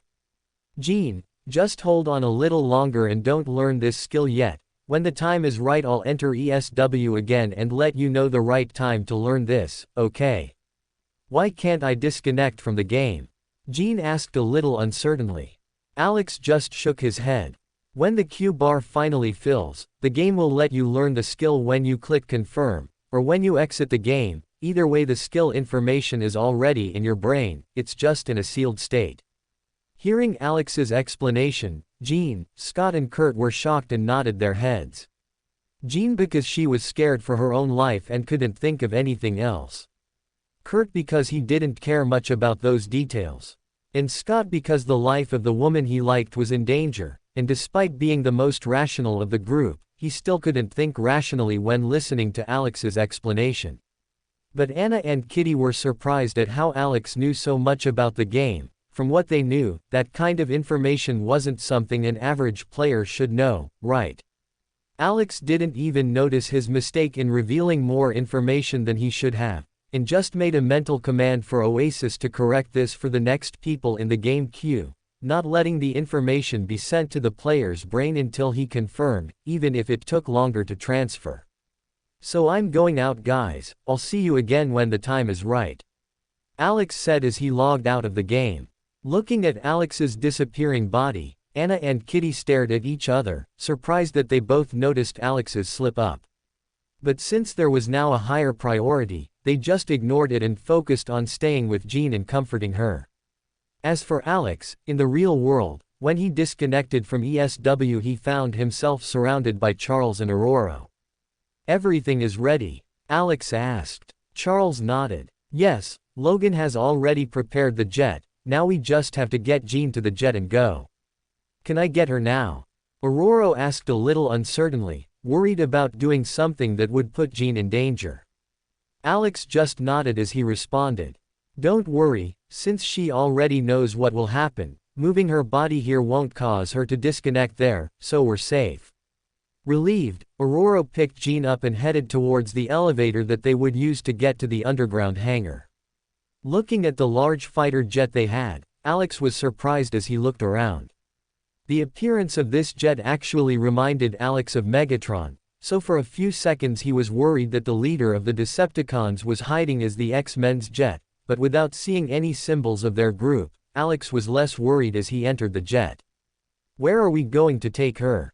Alex asked. "There is an island near here, where we have fought a battle against Magneto's group in the past. This island is deserted so it will be safe to take Jean there," Charles explained, making Alex nod as he sat down next to the seat Aurora placed Jean on. The explanation he used that he felt fire magic inside Jean was a lie, he just knew about the Phoenix inside her, but now that he actually stopped to analyze Jean, Alex actually felt a huge magical power dormant inside her. "I think my control over the four elements might not be enough to deal with Phoenix," Alex thought as he remembered the skills he could buy in the system. One of the skills was Natsu's Dragon Slayer fire magic, which Alex thought could be quite useful. "Wait just a second before you take off," Alex said, stopping Logan from getting the ship into the air. Looking at Alex confused, Logan waited for an answer. "I can't use the bathroom in the air," Alex said the first thing he thought of as he exited the jet and went to the hangar bathroom. Inside the bathroom, Alex used Kamui to teleport to his house and used the computer to purchase the Fire Dragon Slayer skill and return with Kamui again, taking only 30 seconds. When Alex finally boarded the plane again, Logan looked at him a little stressed as he asked, "Now can we go?" Alex smiled as he nodded and sat back down next to Jean. He used the flight time to digest the information from the skill he just learned. Despite learning it instantly, Alex still decided to dedicate himself a bit to learning and getting used to the best way to control fire, as he would need it to the battle. As this magic cost 10x more than Grey Fullbuster's ice control magic, Alex clearly felt how much more powerful this magic was, which surprised him a little. Adding this Dragon Slayer magic with my control of the four elements and my high mastery in controlling magic circles, the power that this magic can exert in my hand is several times greater than Natsu's. Alex was excited as he realized this. But without him realizing it, Jean, who was asleep next to him, felt a sudden closeness to him, as if her fire element was very interested in the fire inside Alex. With the plane landing on the island, Aurora got off with Jean on her lap while Logan got off next to Alex, and Charles looked at them through the plane door, as there wasn't a good enough place for the wheels of his wheelchair to roll onto the island floor. When Aurora put Jean down, she turned and asked Alex, "Are you sure you don't want us to stay here with you?" she asked worriedly. Alex just shook his head as he looked at Charles. "Professor, his regeneration in case things get out of control." Aurora was a little surprised to hear this, as she knew how resilient Logan was. He couldn't regenerate from just one living cell, but he still had the ability to even regenerate a brain, so she figured he could handle anything. But Charles could imagine why Alex was worried, as out of curiosity he had lightly probed Jean's mind while they were coming to the island and felt how much more powerful that thing in her mind had become. If Alex hadn't realized this, the likelihood of Jean losing control and killing everyone was extremely high. So Charles just waved to Aurora and had her get back on the jet before they took off. Unfortunately, like Alex, he also wasn't 100% sure if Logan could survive the attack that Jean could unleash, but despite having a certain amount of trust in Alex, as Charles was never able to read his mind, he also couldn't trust him 100% in Alex, so having Logan by Jean's side was a guarantee for them. This was also why Alex suggested that just him and Logan stay on the island, as he knew that from the little interaction he had with Professor X's Alex, it would be almost impossible for Charles to let him take Jean to an isolated island, without anyone supervising him. Psychopaths were difficult to detect, and for Alex to have acted like this just to take advantage of Jean's defenseless body was not impossible, so Alex also suggested leaving Logan as a guarantee, gaining some more favorability points with Charles and Aurora. When they finally saw the jet flying away, Alex turned to Logan with a calm and serious voice and said, "Logan, this could be extremely dangerous, even though I know you have very strong regeneration. The probability of this going to shit is very high, so I think it will be safer if you observe this from a few miles away." Despite having a simpler mind and not thinking too deeply about things, besides Alex and Charles's warnings, Logan's instincts were screaming at him about how much danger he was going to be in, and considering how much stronger and more resilient Logan had become. After drinking so many potions and eating some golden apples he got from Mojang Games, he just waved to Alex and ran a few miles away on the beach. Seeing Logan acting so understanding made Alex slightly surprised, as he imagined the man would be a little resistant to leaving Alex alone with Jean. "I think those movies I watched when I was a kid were a little campy." Alex thought a little confused as he found it strange how easily Logan and Charles accepted the situation, especially considering that Logan and Charles have already been portrayed several times as having a crush on Jean, whether in the comics or in the movies, so Alex was worried that Jean's jealousy would some of them got in the way. Of course, if Alex felt jealous with a loving intention towards one of them, once he dealt with that problem, he would also try to help Jean get rid of these pedos, since a man 3 times her age or another man 5 or 6 times her age in love with her would be quite worrying. Fortunately, neither of them showed concern for her at a level that Alex found worrying, remaining only at the level of concern that a responsible adult would feel for a young girl, just as Aurora was feeling. Seeing that Logan had already gone a few miles away on the beach, Alex nodded and took out his cell phone to log into Elder Scrolls, Warcraft. As the creator of the game, Alex would even be able to log into the game without using an electronic device like the other players, but as Logan was watching from afar, and Alex knew that he understood very well how to log into ESW, he chose for using his cell phone to connect and act like a normal player, without knowing that the mistake he made earlier had already raised the suspicions of 2 curious girls. Logging into the game, Alex looked around and didn't see the group he had logged into. Worried, Alex used admin's powers to locate where they were and quickly ran towards them. Luckily they weren't too far away, so he could just use the excuse that he heard them talking from this distance. Arriving where they were, Alex saw that they were killing some monsters, and seeing how nervous Jean was, he soon understood that they did it to try to distract her from the danger she was going through in real life. Seeing Alex arriving, no one asked how he managed to find them, they just asked what really mattered. Did everything work out in real life? Anna ran to Alex's side and asked worriedly. Patting her head, since even in the game Alex was a few inches bigger than her, he nodded and explained. We are already on an isolated island in the real world, currently it is just Logan, Jean and I on this island. If everything goes well, I will be able to help Jean and nothing dangerous will happen. If something goes wrong I will just have to use some magic and I will be able to deal with this problem. Alex said, trying to keep his voice as calm as possible, ignoring the fact that everything would be so dangerous that he didn't even have the courage to let other X-Men help on the island. Hearing Alex's explanation, almost everyone breathed a sigh of relief. Unfortunately, Jean understood between the lines of what Alex said and was still a little worried. At least she was feeling safe that with Alex's ice magic maybe he could handle it, with what was to come. For her, the worst thing about it all was that she didn't even know what was happening, or what could happen. Alex, at least tell me what could happen to me. I want to know what I'll need to deal with before we start with this, she said while looking at him with a serious expression. At Jean's question, the others also looked at Alex, worried and curious, wanting to know what was really putting Jean in danger. Seeing everyone's expression, Alex knew he would have to tell them what he would have to face, especially knowing how dangerous it would be, as this could even be the last time they would talk to Jean. Do you mean to say that one of the beings that existed before the universe was created chose me as a host and is now living inside my mind? Jean asked in disbelief as she looked at Alex. Not only was Jean in disbelief upon hearing this, but all the other X-Men were shocked upon hearing Alex's explanation. This is a joke, right? Kurt asked, not knowing how to react, but seeing Alex's serious expression, he knew it wasn't a joke. Is there any way I can actually survive?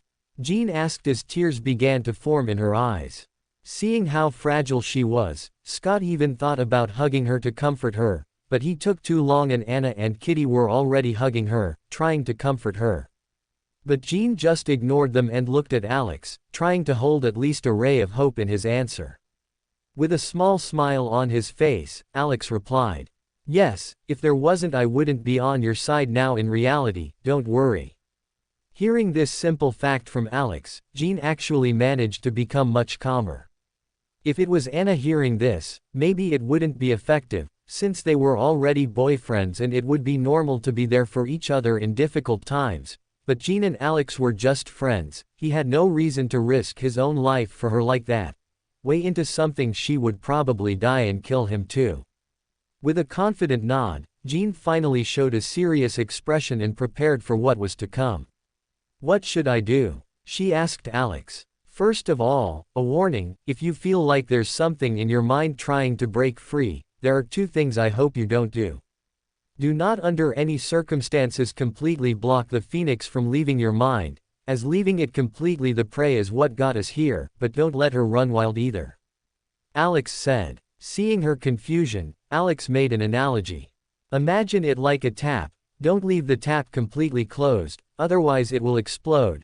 Don't leave the tap fully open, otherwise you might never be able to turn it off again, understand?" Hearing this analogy, Jean finally understood what Alex meant and nodded quickly, which was quite cute. "Okay, with the disclaimer out of the way, what I'm going to want you to do is count down 60 seconds from the time I exit Elder Scrolls, Warcraft. When that time passes, you will accept the knowledge of the fire skill in the game and disconnect. In the real world we'll see how to act next, just don't forget the warning I gave, okay?"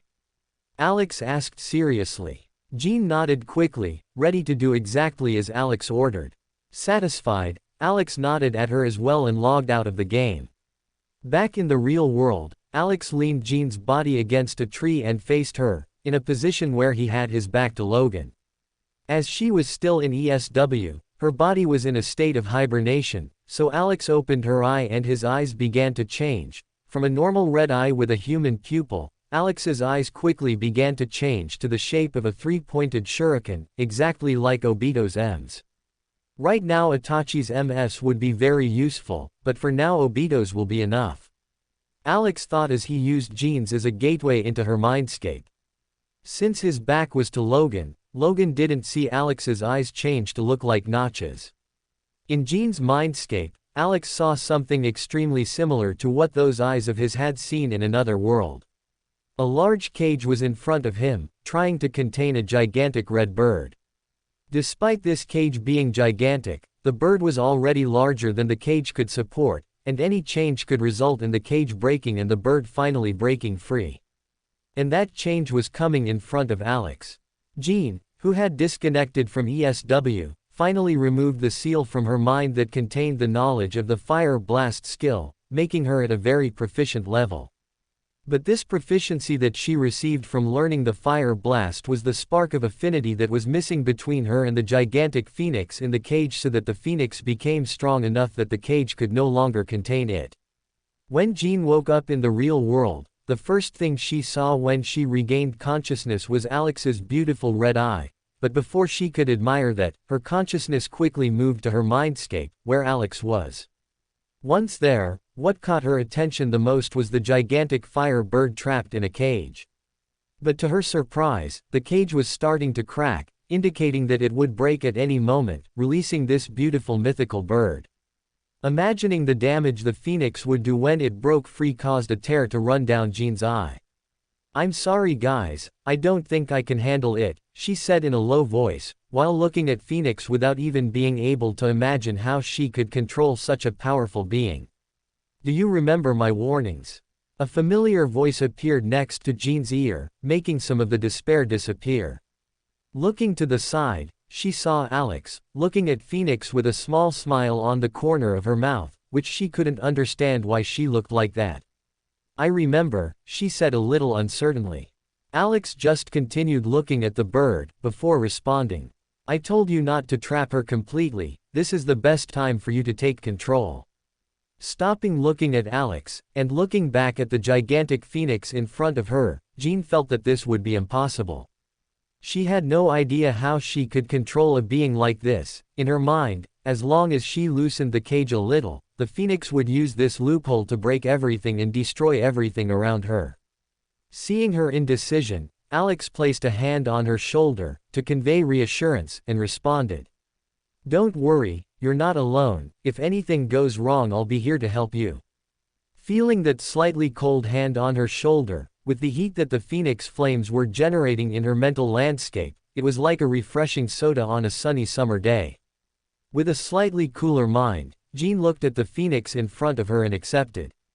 "Okay, I'll start," she said as she began to release Phoenix.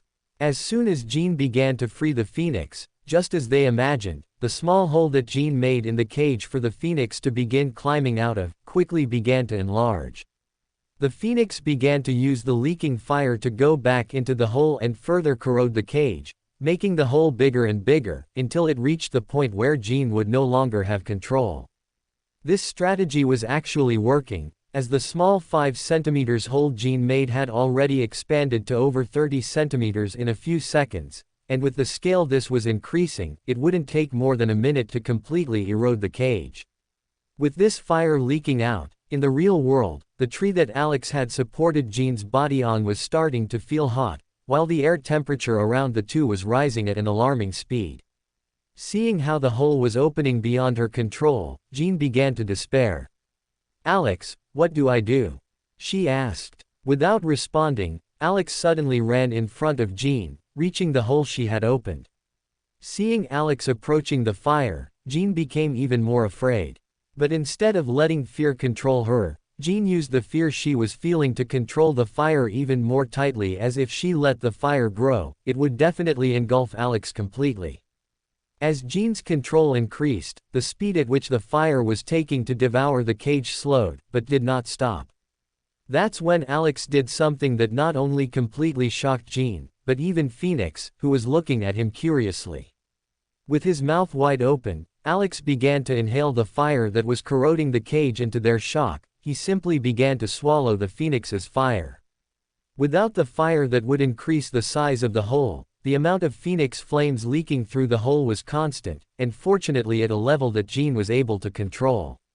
But the Phoenix wouldn't leave it as it was, so with curiosity for the human in front of her, and a bit of anger at being challenged, she decided to exert more force. After so many years locked in this cage, this was finally the time she felt would be when she had the best chance of escaping, and now this little one appeared to disrupt her plans. Angry, Phoenix decided to see what this human's limit was. Looking at that large amount of flames coming out of the hole, but instead of coming back to corrode the cage, coming towards him, Alex, instead of being worried, started to smile, as he started to eat more and more flames.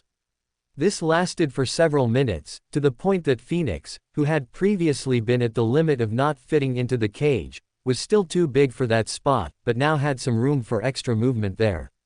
Meanwhile, Jean's body is completely drenched in sweat, both in the real world and in her mental landscape, from concentrating so hard to not let Phoenix open the hole she made even further.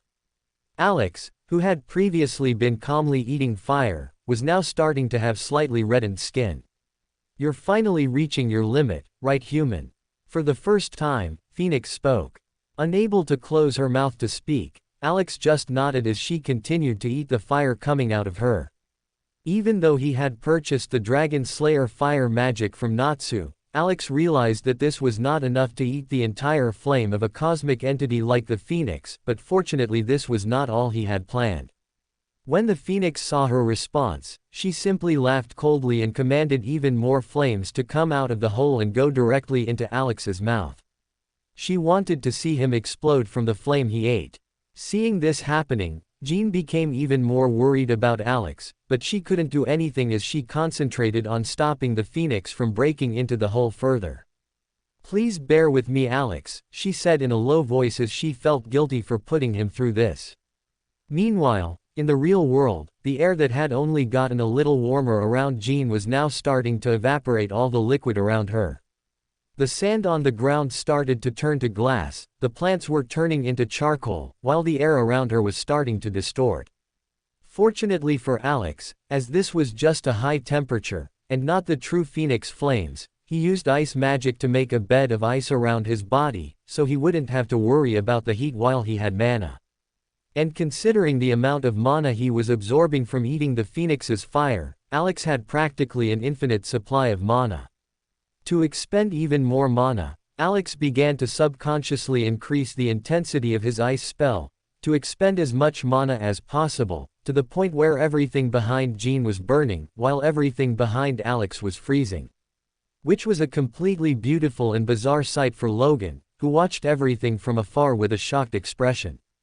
Not only for him, but also for Charles and Aurora, who saw everything through Logan's uniform camera, and were shocked as they tried to imagine what was happening in Jean's mind, as there was clearly a battle going on there. They just didn't know how Alex had gotten into her mind, but considering everything that was going on, that was the least of their worries right now.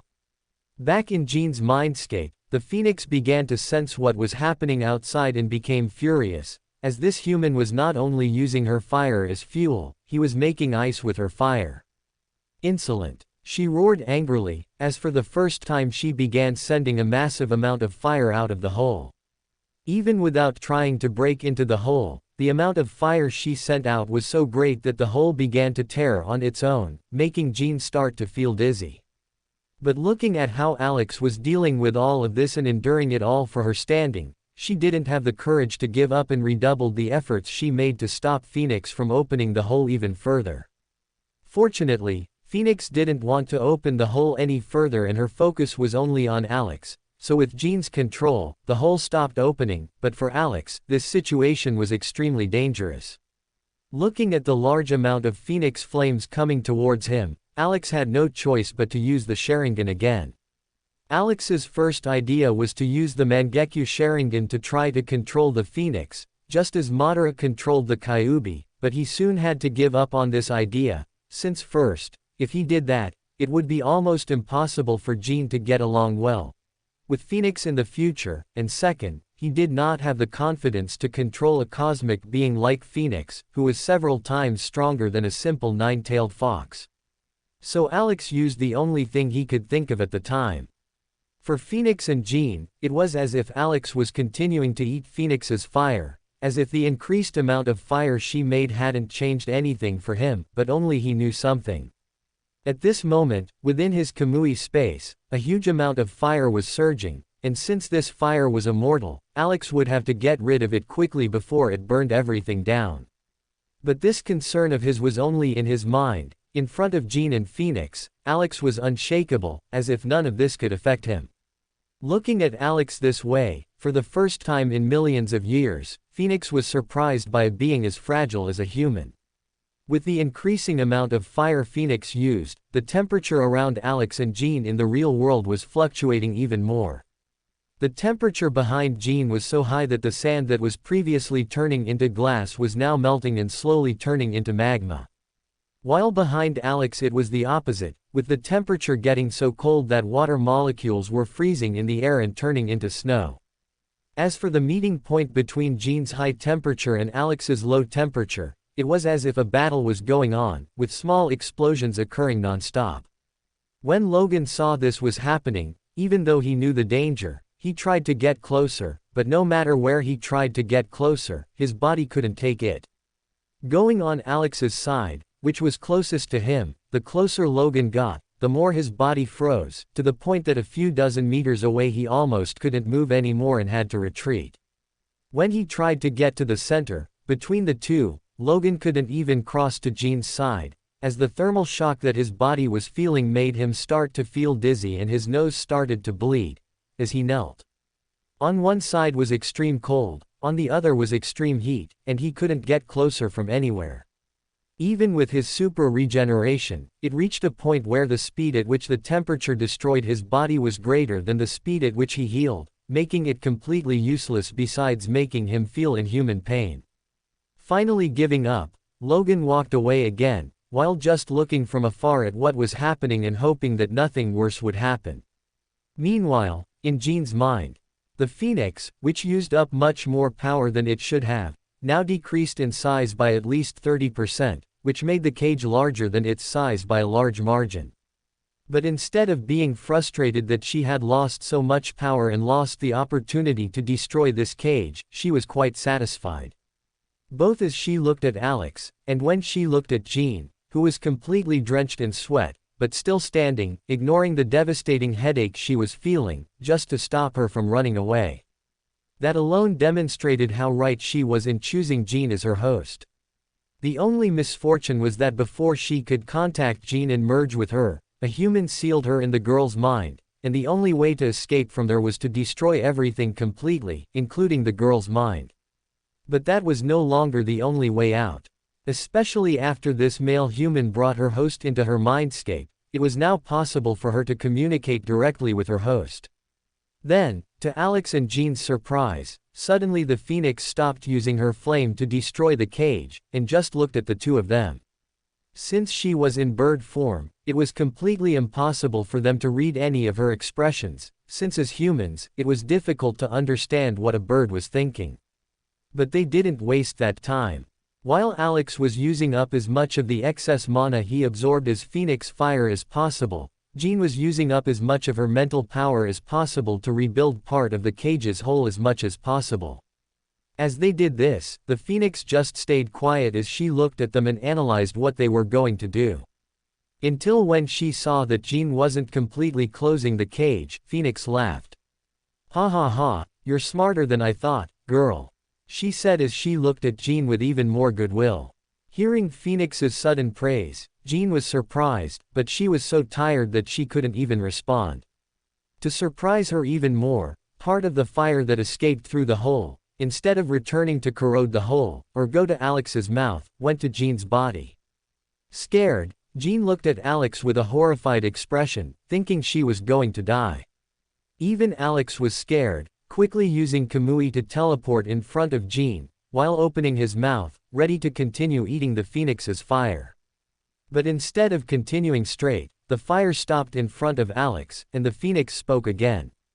"It looks like you found a good companion, child," which made Jean blush, understanding that the Phoenix thought Alex was her man, but before she explained anything, the Phoenix continued. "But you don't need to worry, this fire doesn't contain any malice, it's just a flame with healing abilities, so I can have a decent conversation with my host." Hearing her explanation, Alex looked suspiciously at the flame in front of him, and suspiciously, he reached his hand forward and was surprised to realize that this flame was actually not hurting him, but rather healing some of the injuries he received due to excessive fire inside him. Understanding that Phoenix was telling the truth, Alex decided to trust her a little and got out of the way, letting that fire slowly touch Jean's body, drying the sweat from her body. healing the mental and physical injuries to her spiritual body, but also burning her clothes. Even though they were in Jean's mindscape just as illusory bodies, neither of them had enough control to make clothes with a thought there, as it was the first time they came to a mindscape. So when they saw that Jean's clothes Jean disappeared in front of Alex, Jean gave a scream as she covered her body, ignoring the warm feeling that the Phoenix flames were giving her, while Alex was shocked at the sight, before turning back and facing away from her. Jean. Thinking quickly, Alex took off the shirt he was wearing, which was a black oversized style shirt, just like the clothes he was wearing in the real world, and reached behind him for Jean to take. "Wear my shirt, since you've seen me without a shirt at your house's pool party, it won't be so embarrassing," Alex said, a little embarrassed. But more embarrassed than him was Jean, who, despite being completely embarrassed, took the shirt from Alex's hand and quickly put it on. When she finished dressing, some of the shame she felt disappeared, at least enough so that she could look at Alex's strong back and enjoy the view a little. Until she quickly shook her head and put those thoughts aside, knowing she shouldn't think something like that about her friend's boyfriend. While Alex tried to ignore the image of Jean naked in front of him, it became difficult when he remembered that not only was the hair on top red, but the hair below was the same color.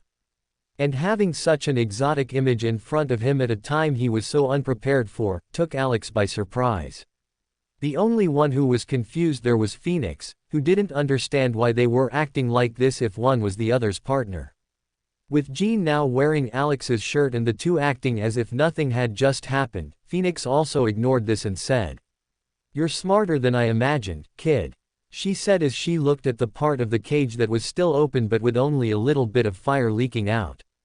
"This way you will be able to absorb part of my fire little by little and adapt to it over time without being so affected. This process will take longer than it should have originally, but that human had to ruin everything," Phoenix sighed. Hearing this, Alex also had a doubt, as he remembered something he saw in the movies in his previous world. If she keeps absorbing your fire like this, will her personality have major changes? Looking at Alex and then Jean, the Phoenix analyzed and responded. "I wouldn't say that her personality would have any major changes from what it was originally supposed to be, but considering that most of her emotions were sealed away for decades, now that she has control over the seal and is slowly releasing it, she will only feel more emotions, and she will have more desire to express what she was feeling, unlike before where she would just stay quiet without feeling much." Jean was shocked to hear this. So that was the reason. She always found it difficult to understand feelings, as the feelings she felt were several times weaker than those of other people, so it was confusing to her that such weak feelings were able to affect people's minds so much. But apparently, it's not that she was abnormal, but rather that the seal that Professor X used on her was limiting the amount of emotions and feelings she could feel. "Human, now I need time to communicate alone with my host, I hope you will give us that space," Phoenix said very elegantly and politely to Alex, completely different from the crazy and angry state she was in a few minutes ago. Wondering what the Phoenix would have to say to Jean, Alex knew this was necessary, especially considering the responsibilities Jean would have in the future just by being the Phoenix's host, so he nodded and was prepared to leave. But first, Alex looked at Jean and said in a firm voice, "Jean, as much as what she's going to tell you may be quite shocking and worrying, don't forget that you're still Jean Grey. Even though her power brings you more responsibilities, you're still Jean Grey. Whatever the title Phoenix host may bring, it doesn't change the fact of who you are and the rights you deserve. At the end of the day, we'll still be here to help and support you." With a smile, Alex nodded at her and disappeared from Jean's mindscape. Seeing what Alex said, not only did Jean get emotional, but Phoenix was quite surprised, as it was very clear that this young human knew what she was going to say to Jean, and even about the responsibilities she would have in the future. "But did you still have enough confidence to say that you could help and support her?" But thinking about the power this young man displayed, as long as he had a few more decades to grow, it was quite possible that he would have enough strength to be by her side and help her. Thinking of something, Phoenix decided to make a bet. When Alex left for the real world, he found himself back on the beach where he had brought Jean, but unlike the beach he saw when he arrived, the place was now in complete chaos. Quickly deactivating the Sharingan, Alex began to look around. Behind Jean, it was like a scene from hell, with everything burned and melted because of the high temperature, while behind him, everything was cold and frozen. Even though the two had finished the battle, the temperature of the two areas was still extremely chaotic, so Alex intended to get up and fix it with magic. But before Alex made a magic circle, a small spark of fire appeared in front of Jean's unconscious face. Even though this spark was very small, the temperature of it was extremely high, to the point that Alex had to start using ice magic just to avoid being melted by this fire. Seeing the power said, Alex was shocked. Before he was considering himself very powerful for being able to face the Phoenix, but seeing how powerful this fire was, he understood that her power was something he couldn't even glimpse yet. He only dealt with a small part of her that leaked from a part of the seal, probably just a tiny fraction of her true power. Upon thinking about this, all of Alex's arrogance disappeared and he began to get excited again to play more games, as it would yield more GP for him to become stronger. Even if 10 million GP wasn't enough for him to become as strong as Phoenix, then he would spend 100 million, if that wasn't enough he would spend 1 billion, if that wasn't enough then 10 billion, with access to multiple worlds, Alex wasn't worried about not having enough crowds to get enough GP. Looking at the sky, Alex also knew that there was an infinite space in the universe for him to conquer in the future and get even more GP, so power was just a matter of time for him. Suddenly, the temperature rose again, alerting Alex and making him turn his attention to the flame in front of him. To his surprise, the small flame was slowly approaching him. Just as he was about to use ice magic to put out that flame, Alex received a mental message. "Don't destroy this child, eat my flame and try to absorb as much of my energy as possible, it could help you a lot for the future." Phoenix's elegant and graceful voice appeared in Alex's mind, leaving him surprised.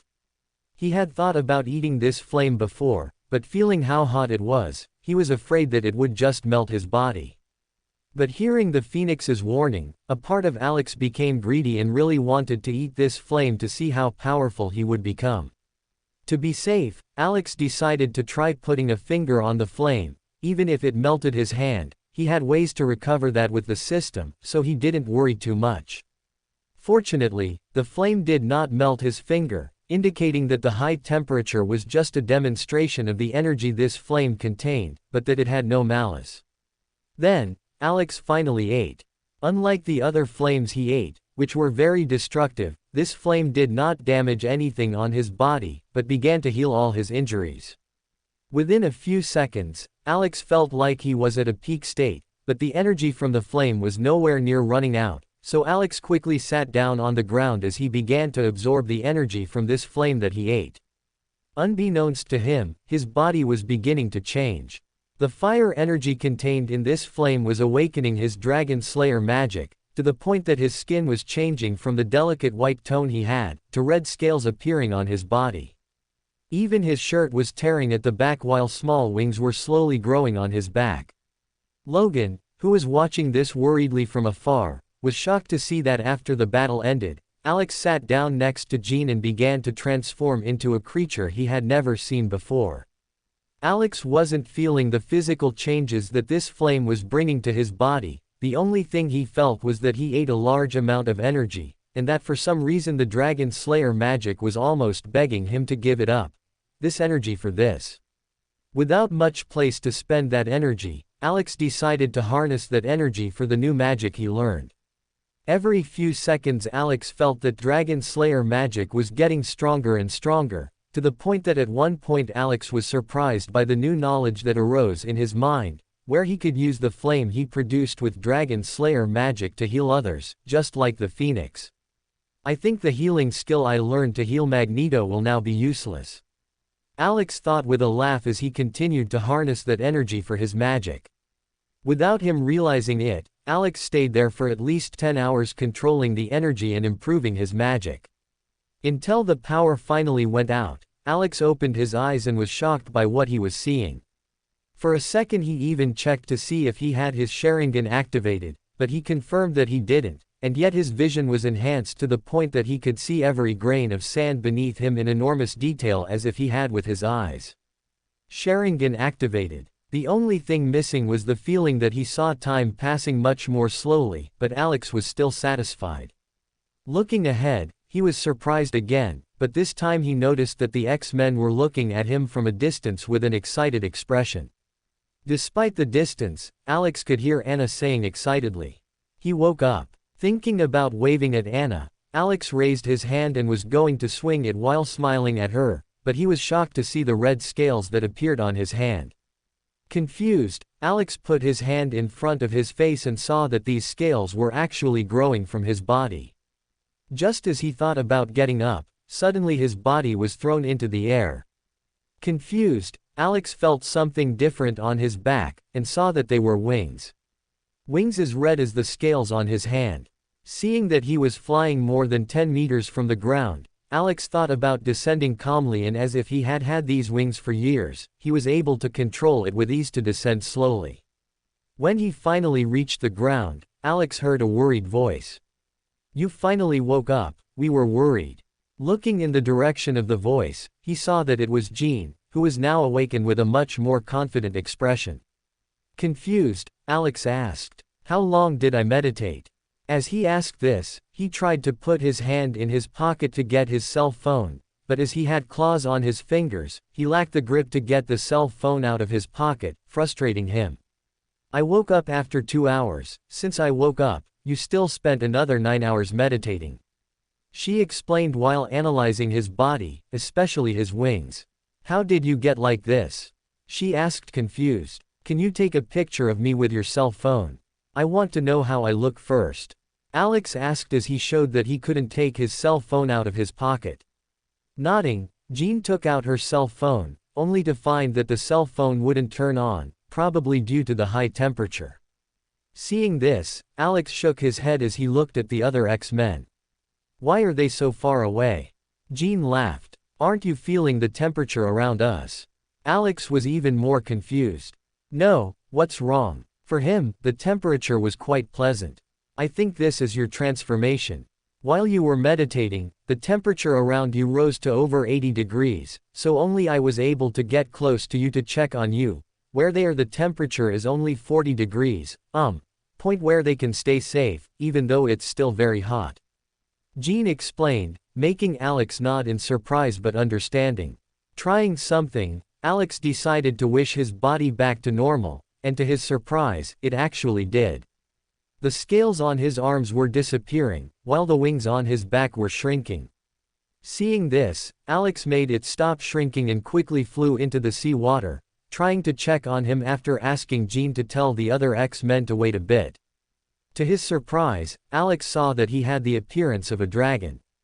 His were still red, but the sclera, which had previously been white, were now black. The skin around his eyes was completely covered in red scales, while the area around his mouth was still human, but with the skin a little thicker. Among his white hair, red horns grew, and on his back it was possible to see a large pair of red dragon wings, and to his surprise, even a tail appeared on his waist, which he could control like an arm, just like his wings, as if he had been born with it forever. Satisfied to see how he was doing, Alex finally deactivated the transformation and returned to his human form. As he looked at himself in the reflection of the water, Alex saw the scales disappear, the black sclera turning white again, while the wings, horns and tail shrank back into his body, as if they had never existed. With his appearance back to its original state, Alex finally walked to where the X-Men were, with Jean explaining what Alex said to them. "So he gained a fire monster transformation because of the Phoenix fire sealed inside you. And his ice magic?" Kitty asked, confused as she tried to understand how an ice mage could achieve a fire transformation. Jean couldn't explain it either, since she didn't even know why he could eat her fire. "When did I say I could only do fire magic?"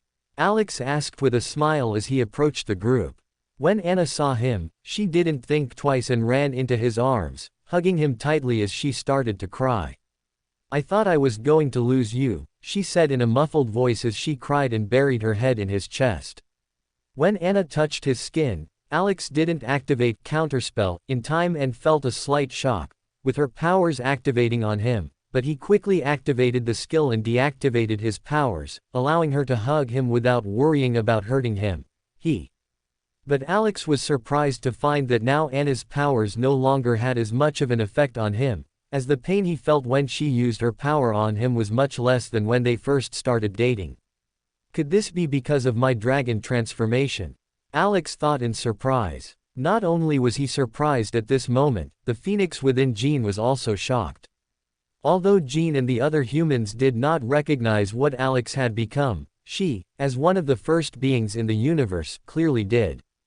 Is he a dragon? She thought in shock as she thought of the only dragon she had ever seen.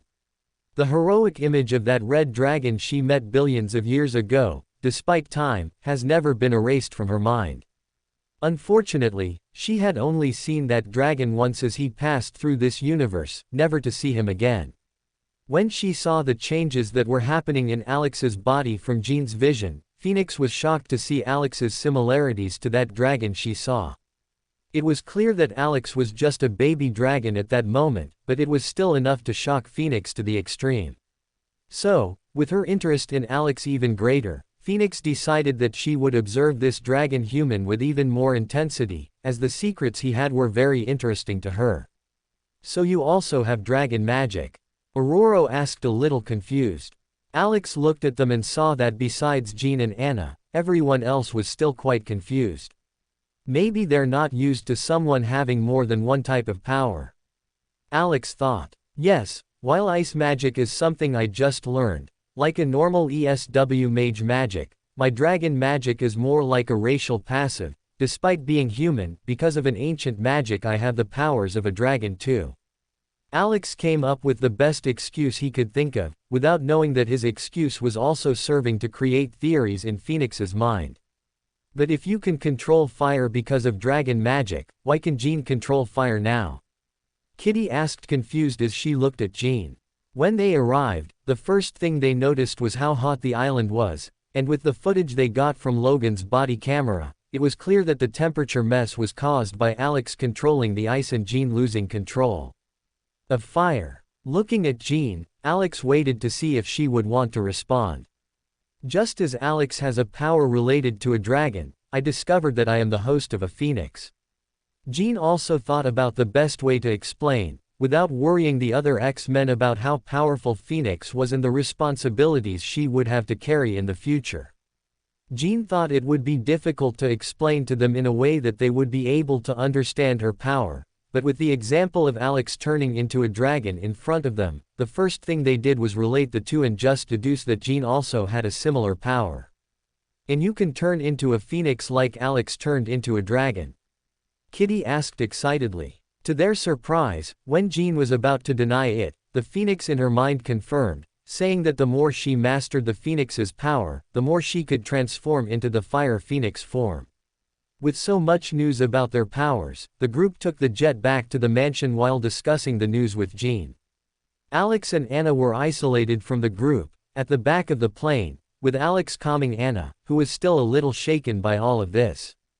That was very dangerous, she said with a sad expression, keeping a tight grip on his clothes. I know, but if I didn't do this she could die. Alex explained calmly as he patted her head.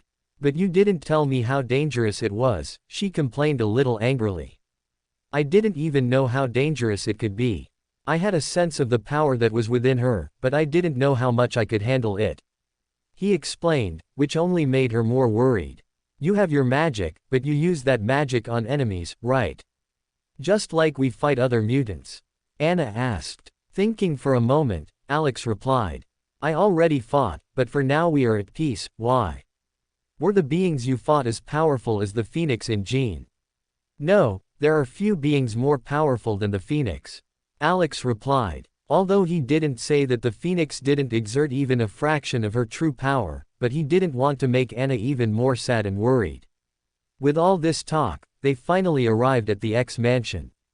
Saying goodbye to everyone, Alex returned to his house while driving and thinking about everything that happened. With Natsu's power that I learned, now my power is already at a much higher level. but I think that even with my dragon transformation I'm still not at a level where I can deal with Carol Danvers, Alex thought. But below her, I think there are few who can deal with me. Even Thor, who is a true god, if I consider my M's powers, both in movement, illusion and the Susano armor, can hardly deal with me, but Carol's strength I still can't be sure. Considering that she is already at an almost peak power level in the MCU and that the first battles that will take place will not have a very high power scale, this probably guarantees me safety in this world for at least another 5 or 6 years, which considering my speed of growth, there's no need to keep me worried at all. Alex thought as he relaxed. This battle with Phoenix was like a wake-up call for him, making him continue to pay attention and improve, but also showing the progress he has made so far. Considering that I've been in this world for less than 12 months and my strength is already at that level, I don't think I wasted my progress. Even with me not spending all the GP I have, and using a large part of it to reinvest in games to earn more, this is a long-term thought that the sooner I started the better, since now this is starting to pay off for me higher profits. Alex looked at the game data and smiled with satisfaction. With even more excitement, Alex focused even more on finishing the NFS game as quickly as possible, already imagining another game he could create. He already had many live service games, where everything would always be updated in the world and the players would have very repetitive games, but Alex missed what made games a true art in his previous world, games with a story. Stories that irritated players, that scared players, that made players laugh, players cry.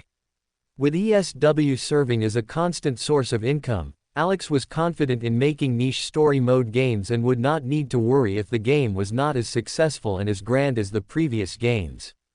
There was just one gigantic IP that he didn't intend to develop now, as he was saving that for the next world he would go to. For now, I'll finish NFS. I think the game could go online in a few days. Alex thought as he went back to setting up the game. If it was a game like his previous world, he would have finished it a long time ago, since the system could copy it from his memory without much difficulty, but Alex was creating many original features, and that was what was increasing the time of production.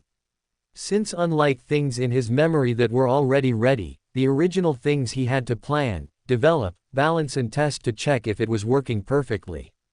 The system was able to help a lot, but it still took a little longer than getting ready-made things from the other world. Copying features from other games he had played in the previous world certainly accelerated the game's development process. Instead of focusing exclusively on developing everything in an original way, Alex realized that if he thought of a game that had a similar feature, copied it, and edited it, the process would be several times faster, so that's what he started to do. Some of the features that he copied to put in the game were the dynamic climate system, where different extreme climates could appear in the game world and completely change the way the player would have to drive in order to maintain control of the car on the road. A mode where the player could develop as a pursuit police officer, with his own story for the player to complete after he finished the main story, and even a system based on the racing groups that existed in Japan in the past, where players could form groups, dominate areas and determine that area as that of their group, so other players could challenge that area, either solo to try to join the group, or coming as a group to try to dominate the area for themselves. Not to mention other new, smaller features he was doing. At one point Alex thought about using this open world to develop something like GTA, but thinking that he could sell GTA as another game in the future, or even an expansion for NFS and earn more money, he left this idea for the future and for while focusing solely on the game's racing mode. Another idea he started to implement for this game, as NFS would be a game in a modern world with the base city being inspired by NY, Alex decided to make Hub 73. Hub 73 would be the NFS hub, where any player could enter for free to watch the events by car, but only those who paid for the game will be able to drive the game's cars and participate in the events there. This way, it would be opening up yet another way to arouse players' curiosity and potentially further increasing the number of players who would be interested enough to buy the game. With all that done, Alex had the game ready in front of him. At that moment the only thing he was missing was the marketing campaign, which had already been discussed with the NY government, and the race was scheduled for 3 days from now. When players around the world found out that Oasis was going to hold the first in-person event in the world, all plane tickets to NY were sold instantly. The staff at the NY airport were completely shocked and had to go into emergency mode to deal with so many people arriving on so many crowded planes. The hotels had the same result, with so many people coming, from the cheapest hotels to the most expensive hotels in the city. They were all completely booked, causing even normal people to advertise rooms in their houses to rent to these tourists. When the NY government saw this, the smile on these deputies' faces was huge. By their estimate alone, the city's tourism profit during the Week of the Need for Speed event would be enough to cover almost a year's worth of profit in that area in previous years alone. This is because tourists were not only coming by plane, but there were also people filling all the city's bus stations and roads, becoming increasingly crowded with people coming to travel by car. For the first time in decades, NY was completely crowded. The most surprising thing is that the list of people who would participate in the races hadn't even been released yet.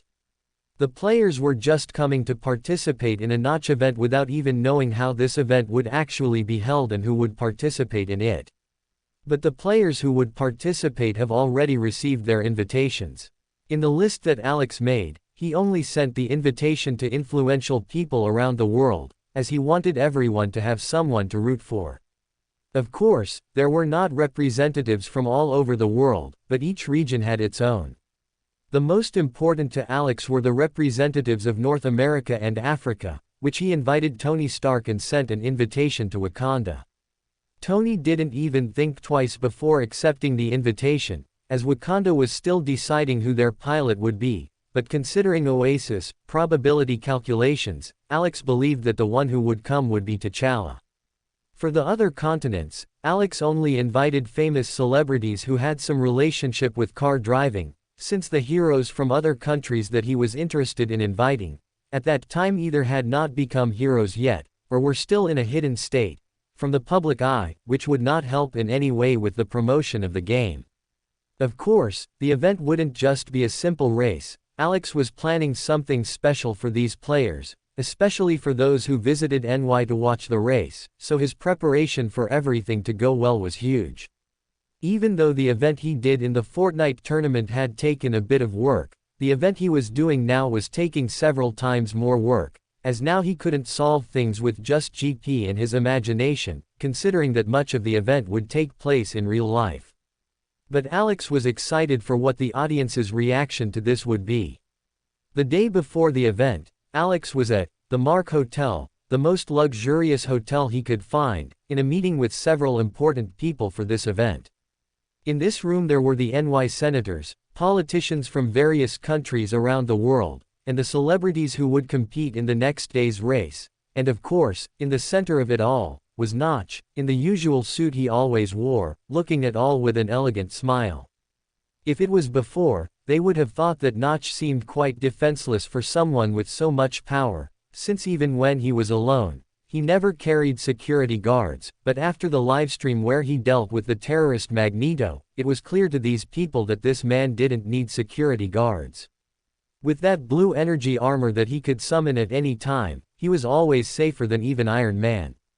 But since no one there had any intention of hurting Notch, instead of worrying about how safe or how powerful he was, they just worried about how this race would be run. Dealing with these people was a real headache for Alex. Even though he was bringing countless benefits to the city, these politicians were even more greedy than Alex imagined, and at all times they were trying to get even more benefits. At one point, Alex just sat there listening to everything they had to say, listening to all the reasons why Alex should let them give speeches before the race, or other things that could benefit their public image. For the first 20 minutes, they talked non-stop, completely oblivious to the way Alex was acting toward them, but when it got close to 30 minutes of them talking and Notch just being quiet and staring at them, they finally tried to bring Notch into the conversation, but regardless of what they said, Notch just looked at them in silence. When they realized that Notch wasn't saying anything, they stayed quiet, expecting Notch to speak, possibly agreeing with them, but Notch just remained quiet. For a whole 5 minutes, no one said anything in the room.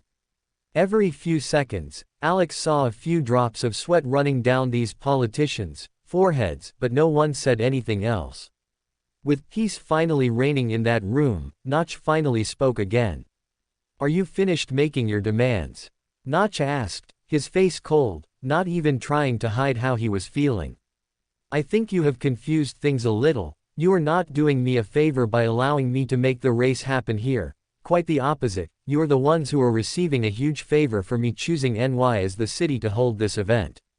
The demanding position is not with you, but with me," Notch said as he faced each of the politicians and wealthy businessmen sitting with him. Listening to what Notch said, although he felt that what Notch said made a bit of sense, but one of the politicians had a small smile on his face while listening to Notch speak. Seeing how this man was acting, Notch looked at him and spoke. "Senator Bowen, is there anything funny about what I said?" "There's nothing funny, Mr. Notch, but now that all the tickets to NY have already been purchased and millions of people have landed in the city, it wouldn't be very interesting for the public image of the Oasis if the event didn't happen, right?" Senator Bowen said, still with the smile on his face. Hearing what he said, the other politicians and businessmen at the table also had a small smile on their faces and looked at Notch, waiting to know how he could deal with this. "Is that a threat, Senator Bowen?" Notch asked with a slightly raised eyebrow. "I would never do something like that, Mr. Notch, it's just a hypothesis of a fact that could happen," Senator Bowen responded. Looking at Senator Bowen for a few seconds, Notch nodded and took out his cell phone.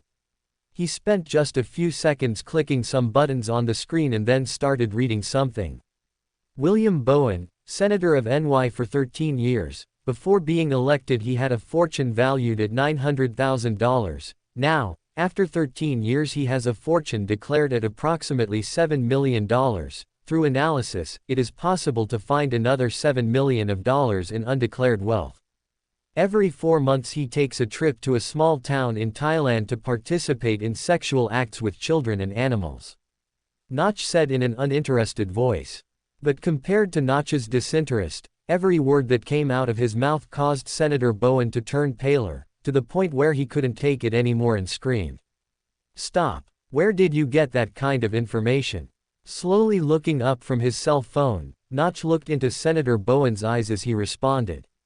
"New York Times. Impossible. If this had been available in the New York Times I would already know." He shouted furiously and desperately trying to unlock his cell phone to search too, but his hands were so shaky that he couldn't do it. When he finally managed to unlock the cell phone, the screen changed to a call screen. The number was his secretary's. Without thinking twice, Bowen answered the call, and the more he listened to what the other person had to say on the other end of the line, the paler his skin became and the more desperate he became. Finally, after 3 minutes of calling, Bowen hung up and looked at Notch with a soulless look. As it was the only thing he could ask.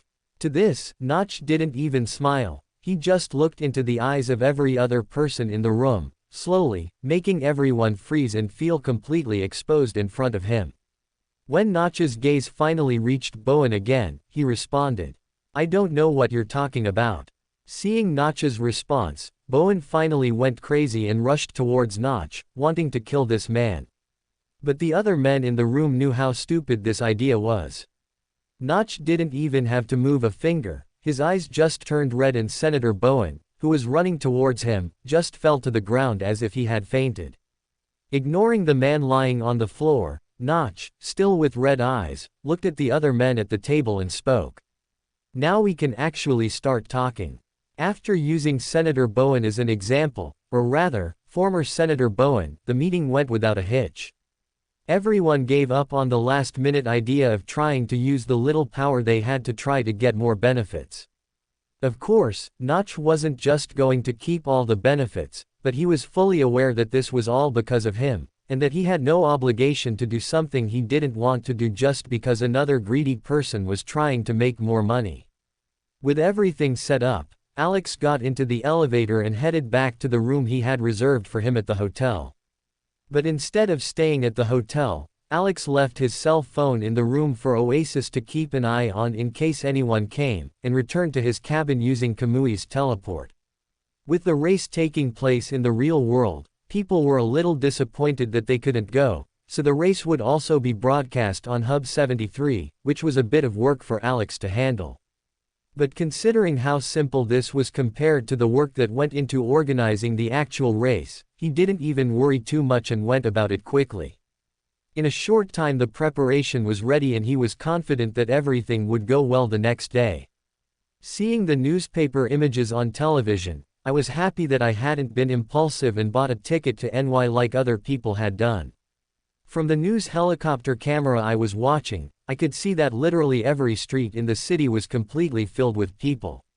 The only streets that were empty were the streets that were closed and that cars would possibly pass through. "How I wish I was there," Kurt complained dramatically as he put his hands on his head in complaint. "Among all those people, I prefer to stay here, in the peace of our home." Kitty said something surprising, since she was usually the one who most wanted to leave the house and be in crowded environments. Apparently even she has her limits. "Anna, is Alex coming?" Scott asked curiously, since he knew Alex would like to watch the race with us, since he liked cars as much as Scott and Kurt. "I don't think so," he said. His boss at work said he would have to be on duty today, but he'll still be able to watch the race at work. I responded, but even though it seemed like a genuine excuse, there was something in me that distrusted his response.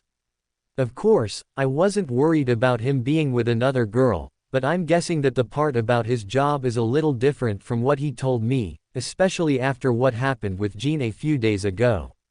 All the events that have taken place so far involving Mojang, he has never been available to watch with us, not to mention that his account has the nickname A, in addition to the fact that he has the Ender Dragon cover even though no one has seen him in Minecraft before. Everything is very strange. Thinking about him saying that his boss asked him to be on call, the only thing I can think of is that Notch probably asked for his help and that Alex probably works at Mojang. But knowing how dangerous this information is, with the size of the company, and considering how much appears in the newspapers about governments around the world looking for the company to sue them, or form partnerships, keeping his identity secret really is best. At least this kind of information makes me feel even better, since I know that Notch isn't a bad person after that conversation I had with him in Minecraft the first time I played. Plus Notch is willing to give so many benefits to Alex. Probably knowing he's a mutant just makes me happy for his job. The only thing that makes me feel a little bad is that Alex lied about working at a publishing company, but I can understand why he would lie, so I'm just going to wait until he's comfortable telling me that he works for Mojang. I imagine the surprised face he'll make when I'm not surprised when he tells me that his boss is Notch, haha. Dear spectators, it is with great pleasure that we come to present you the first Need for Speed race, this year with the first edition, held in New York. Suddenly my thoughts were interrupted by the presenter on the TV program, starting to show runners around the world. Apparently the program has the presence of 12 countries, with 2 pilots each, totaling 24 pilots. Among these drivers, one was a real driver with great history from that country, while the other was a famous celebrity to generate more engagement for the race. For celebrities, I only knew Tony Stark, who represented the USA, Shakira representing Colombia, Ronaldo from Portugal and Ozzy Osbourne from the UK. Some others I didn't know, but apparently Scott and Kurt recognized the American driver, who apparently is famous in NASCAR, called Kyle Busch, a Brazilian called Anderson Silva who is a fighter, and their driver Ayrton Senna, who seems to be very good at driving, and his competitor, Lewis Hamilton from the UK. I was surprised that Kitty met the Indian musician, Rahman. She said she heard his song once after he won an Oscar in 2009. Dude, but you have to understand that Kyle is a monster. Scott said in a discussion with Kurt after seeing the pilots' names. Have you seen Senna's record in Formula 1? He's a beast who knows how to make right turns too. Kurt said mockingly. From what I saw of the two's fight, Kurt is a fan of Formula 1, which is where Senna is leader, but he also likes Hamilton, while Scott is a fan of NASCAR, which makes him a fan of Kyle. Seeing the two fighting, I realized it was a fight like a football fan and a baseball fan over which sport had the best idol. Ignoring the two fighting, I went to talk to the girls about the celebrities while we saw images of the city. How are there so many people in the city? People must not have even been able to go to work, right? Kitty commented in shock as she looked at the screen. The lucky ones are those who live above their store, since they only need to go down the stairs, and with so many people, the money they will earn today will be very high. Jean commented, making me reflect and be shocked by this, since it's true. Imagine who lives above a cafeteria and can open to serve that many people. While we were talking, the younger students' classes ended and they also came running to the mansion's living room to watch the race with us. Even the teachers came together to watch, while unsurprisingly, Logan was coming over with a few bottles of beer to watch as he joined Kurt and Scott's argument, for the first time agreeing with Scott on something, showing that he liked NASCAR more than Formula One. With the room full of people talking, it was difficult to hear what they were saying on the television, but for now they were just showing the place and the people who were preparing for the race. This track looks cool, but isn't this too risky? This is looking like an illegal street race. Scott commented with a furrowed brow. I think Need for Speed is an illegal street racing game, so they're trying to keep it as close to the game as possible. But I think there must be some hidden security measures. Kurt commented as he tried to analyze the image. Those walls are padded with something. Logan commented as he took a sip of his beer. There are security measures, they just hid it very well. With what he said, Kurt and Scott became more attentive but had difficulty noticing where the padding was. I tried it too, but I didn't notice anything and gave up looking after a while. 40 minutes later, while the conversation in the room was a mess, suddenly everything stopped. No one else was talking, as the screen was showing the image of today's event host, Notch. Just as the X-Men were gathered to watch the race in real life, Thor, Sif, Hogan, Fandral and Volstagg were gathered in the newly opened Hub 73 to watch the race with other players from the group they formed in Elder Scrolls, Warcraft. When news broke about the guild token that Strange had obtained, the players that Thor had befriended explained to him what it was for, and he was so excited that he also started gathering players to form his guild. Thor's guild was obviously called Asgard, and he, as the god king of the guild, wanted to take the guild to the top of the entire game, to win as much glory as possible for his homeland among these Midgardians. Now, besides him and his friends from Asgard, the other players that were around them were the other players from his guild, which despite not having gotten a guild token yet, was already formed and had its entire hierarchy organized. Just like the Asgardians, the friends they made were also people who loved to fight, drink and battle, so seeing a sports car competition in an illegal street race made these players' blood boil and their excitement reached the roof. When they explained to Thor how it worked and why it was so interesting, Thor was also interested and decided to come watch it. In the worst case, even if the race was bad, just being able to drink and have fun would be worth it for them. Unlike people watching in real life, who could only watch through news camera footage, or seeing it with their own eyes in real life, the players at Hub 73 were able to watch in a different way. Notch had set up 3 different styles for them to watch. The first tier was free, just like people in NY and at home in real life. These players could watch in person at a location on the virtual map the representations of the players' cars in real life in the virtual world, or they could watch in their apartments in the Oasis and follow up with images from the various Oasis drones that recorded the event in real time.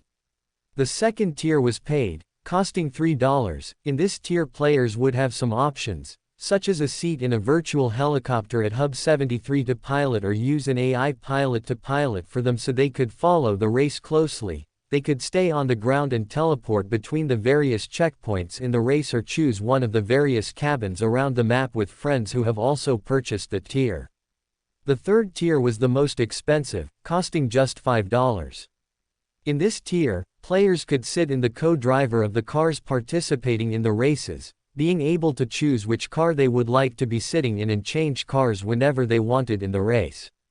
These tiers were only released 1 hour before the race started, and in the first 10 minutes more than 79 million people had already chosen some tiers, and this race had already earned Alex $182,022,000 United States dollars. Almost $200 million in just 10 minutes. When Alex saw the numbers going up on the system screen, a big smile appeared on his face. Doing this event really was a great idea. Investing in esports and events like this is certainly a good investment for the future, even more so for a game like Need for Speed. If I can turn this into a sport as popular as Formula 1 and NASCAR, this will be a huge goldmine that will grow alongside the game. Alex thought with a smile as he looked at these numbers. He had only spent $10 million on organizing this event, considering the cars used in the race. Luckily he had managed to get a deal with the NYPD, where he would take the cars seized from illegal races just like Brian had done in Fast and Furious 4, and rent those cars in exchange for a token fee for the police and a few good words for them. With this he was able to obtain customized cars ready for the race. The only work he had to do was to choose only cars with similar engines. Returning to Thor, at this moment he had an infinite glass of beer that he bought for 30 cents while talking and laughing with his friends in one of the boxes they chose in Tier 2.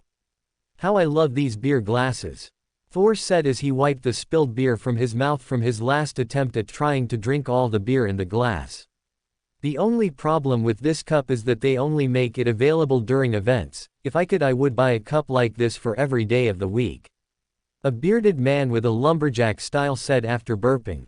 "Don't even get me started. If I could I would buy a glass of this every day," Volstagg said as he grabbed a piece of barbecue from the table and took another sip of his beer. Suddenly, Sif interrupted what they were talking about while pointing at the television in their cabin. "Look, Notch showed up." On screen, Notch was physically in the place where the race would start while he had a microphone stuck to his ear and spoke to the camera. "Hello players from around the world. Welcome everyone to the first in-person Need for Speed race," he said with a smile as he opened his arms. When he said this, the thousands of people around him began to scream as the camera rolled and showed the amount of people around them. Everywhere the camera pointed was packed with people. Even on the balconies and roofs of the buildings, despite the hot sun, everything was full of people. When the camera returned to Notch, he continued. "For those who weren't able to make it to NY to watch this race with us, don't worry, this race is also being broadcast on Oasis in the new Hub 73, and for those who really wanted to be here, the next race may be closer to you than you imagine." When Notch said this, the audience screamed again, until he disappeared from the screen and the camera began to show the drivers and the cars they would use. Whenever one of the celebrities that the public liked appeared, the scream would come up again, livening up the atmosphere of the place to its peak. Even Thor and his group were excited about wanting to be there in person to watch this race. "That chariot race of yours is so exciting. We should do one of those in Asgard when I'm king," Thor said excitedly as he raised his glass. His Asgardian friends were excited and agreed. "Yes, we can take these Midgardian carriages and even make some flying tracks, haha." But unlike his friends from Asgard, the guild players also agreed, but with a different reason. "Yes, we can try to organize the first mount race in ESW, this will make the Asgard guild's fame reach the peak of the game, ha ha ha." Although these players didn't know that Thor was talking about the real Asgard, the idea they gave made Thor and his friends' eyes light up, thinking about how interesting this would be. Thus, their goals of being the strongest guild took a slight detour, causing another great opportunity for Alex to make money without his knowledge. As they discussed how they could organize these races, time quickly passed and the race was about to begin. The players didn't know it, but Alex had some surprises for the players during this race. But unknown to Alex, in the sky above the city there was also a surprise he had no idea was coming. And for a city as crowded as NY was currently, this surprise could cause worldwide devastation. For more thrilling fanfiction stories like this, check out my channel Fanfic Audiobook. Dive into epic adventures, mysterious realms, and legendary journeys brought to life through immersive storytelling. Don't forget to like, share, and subscribe for more amazing audiobooks.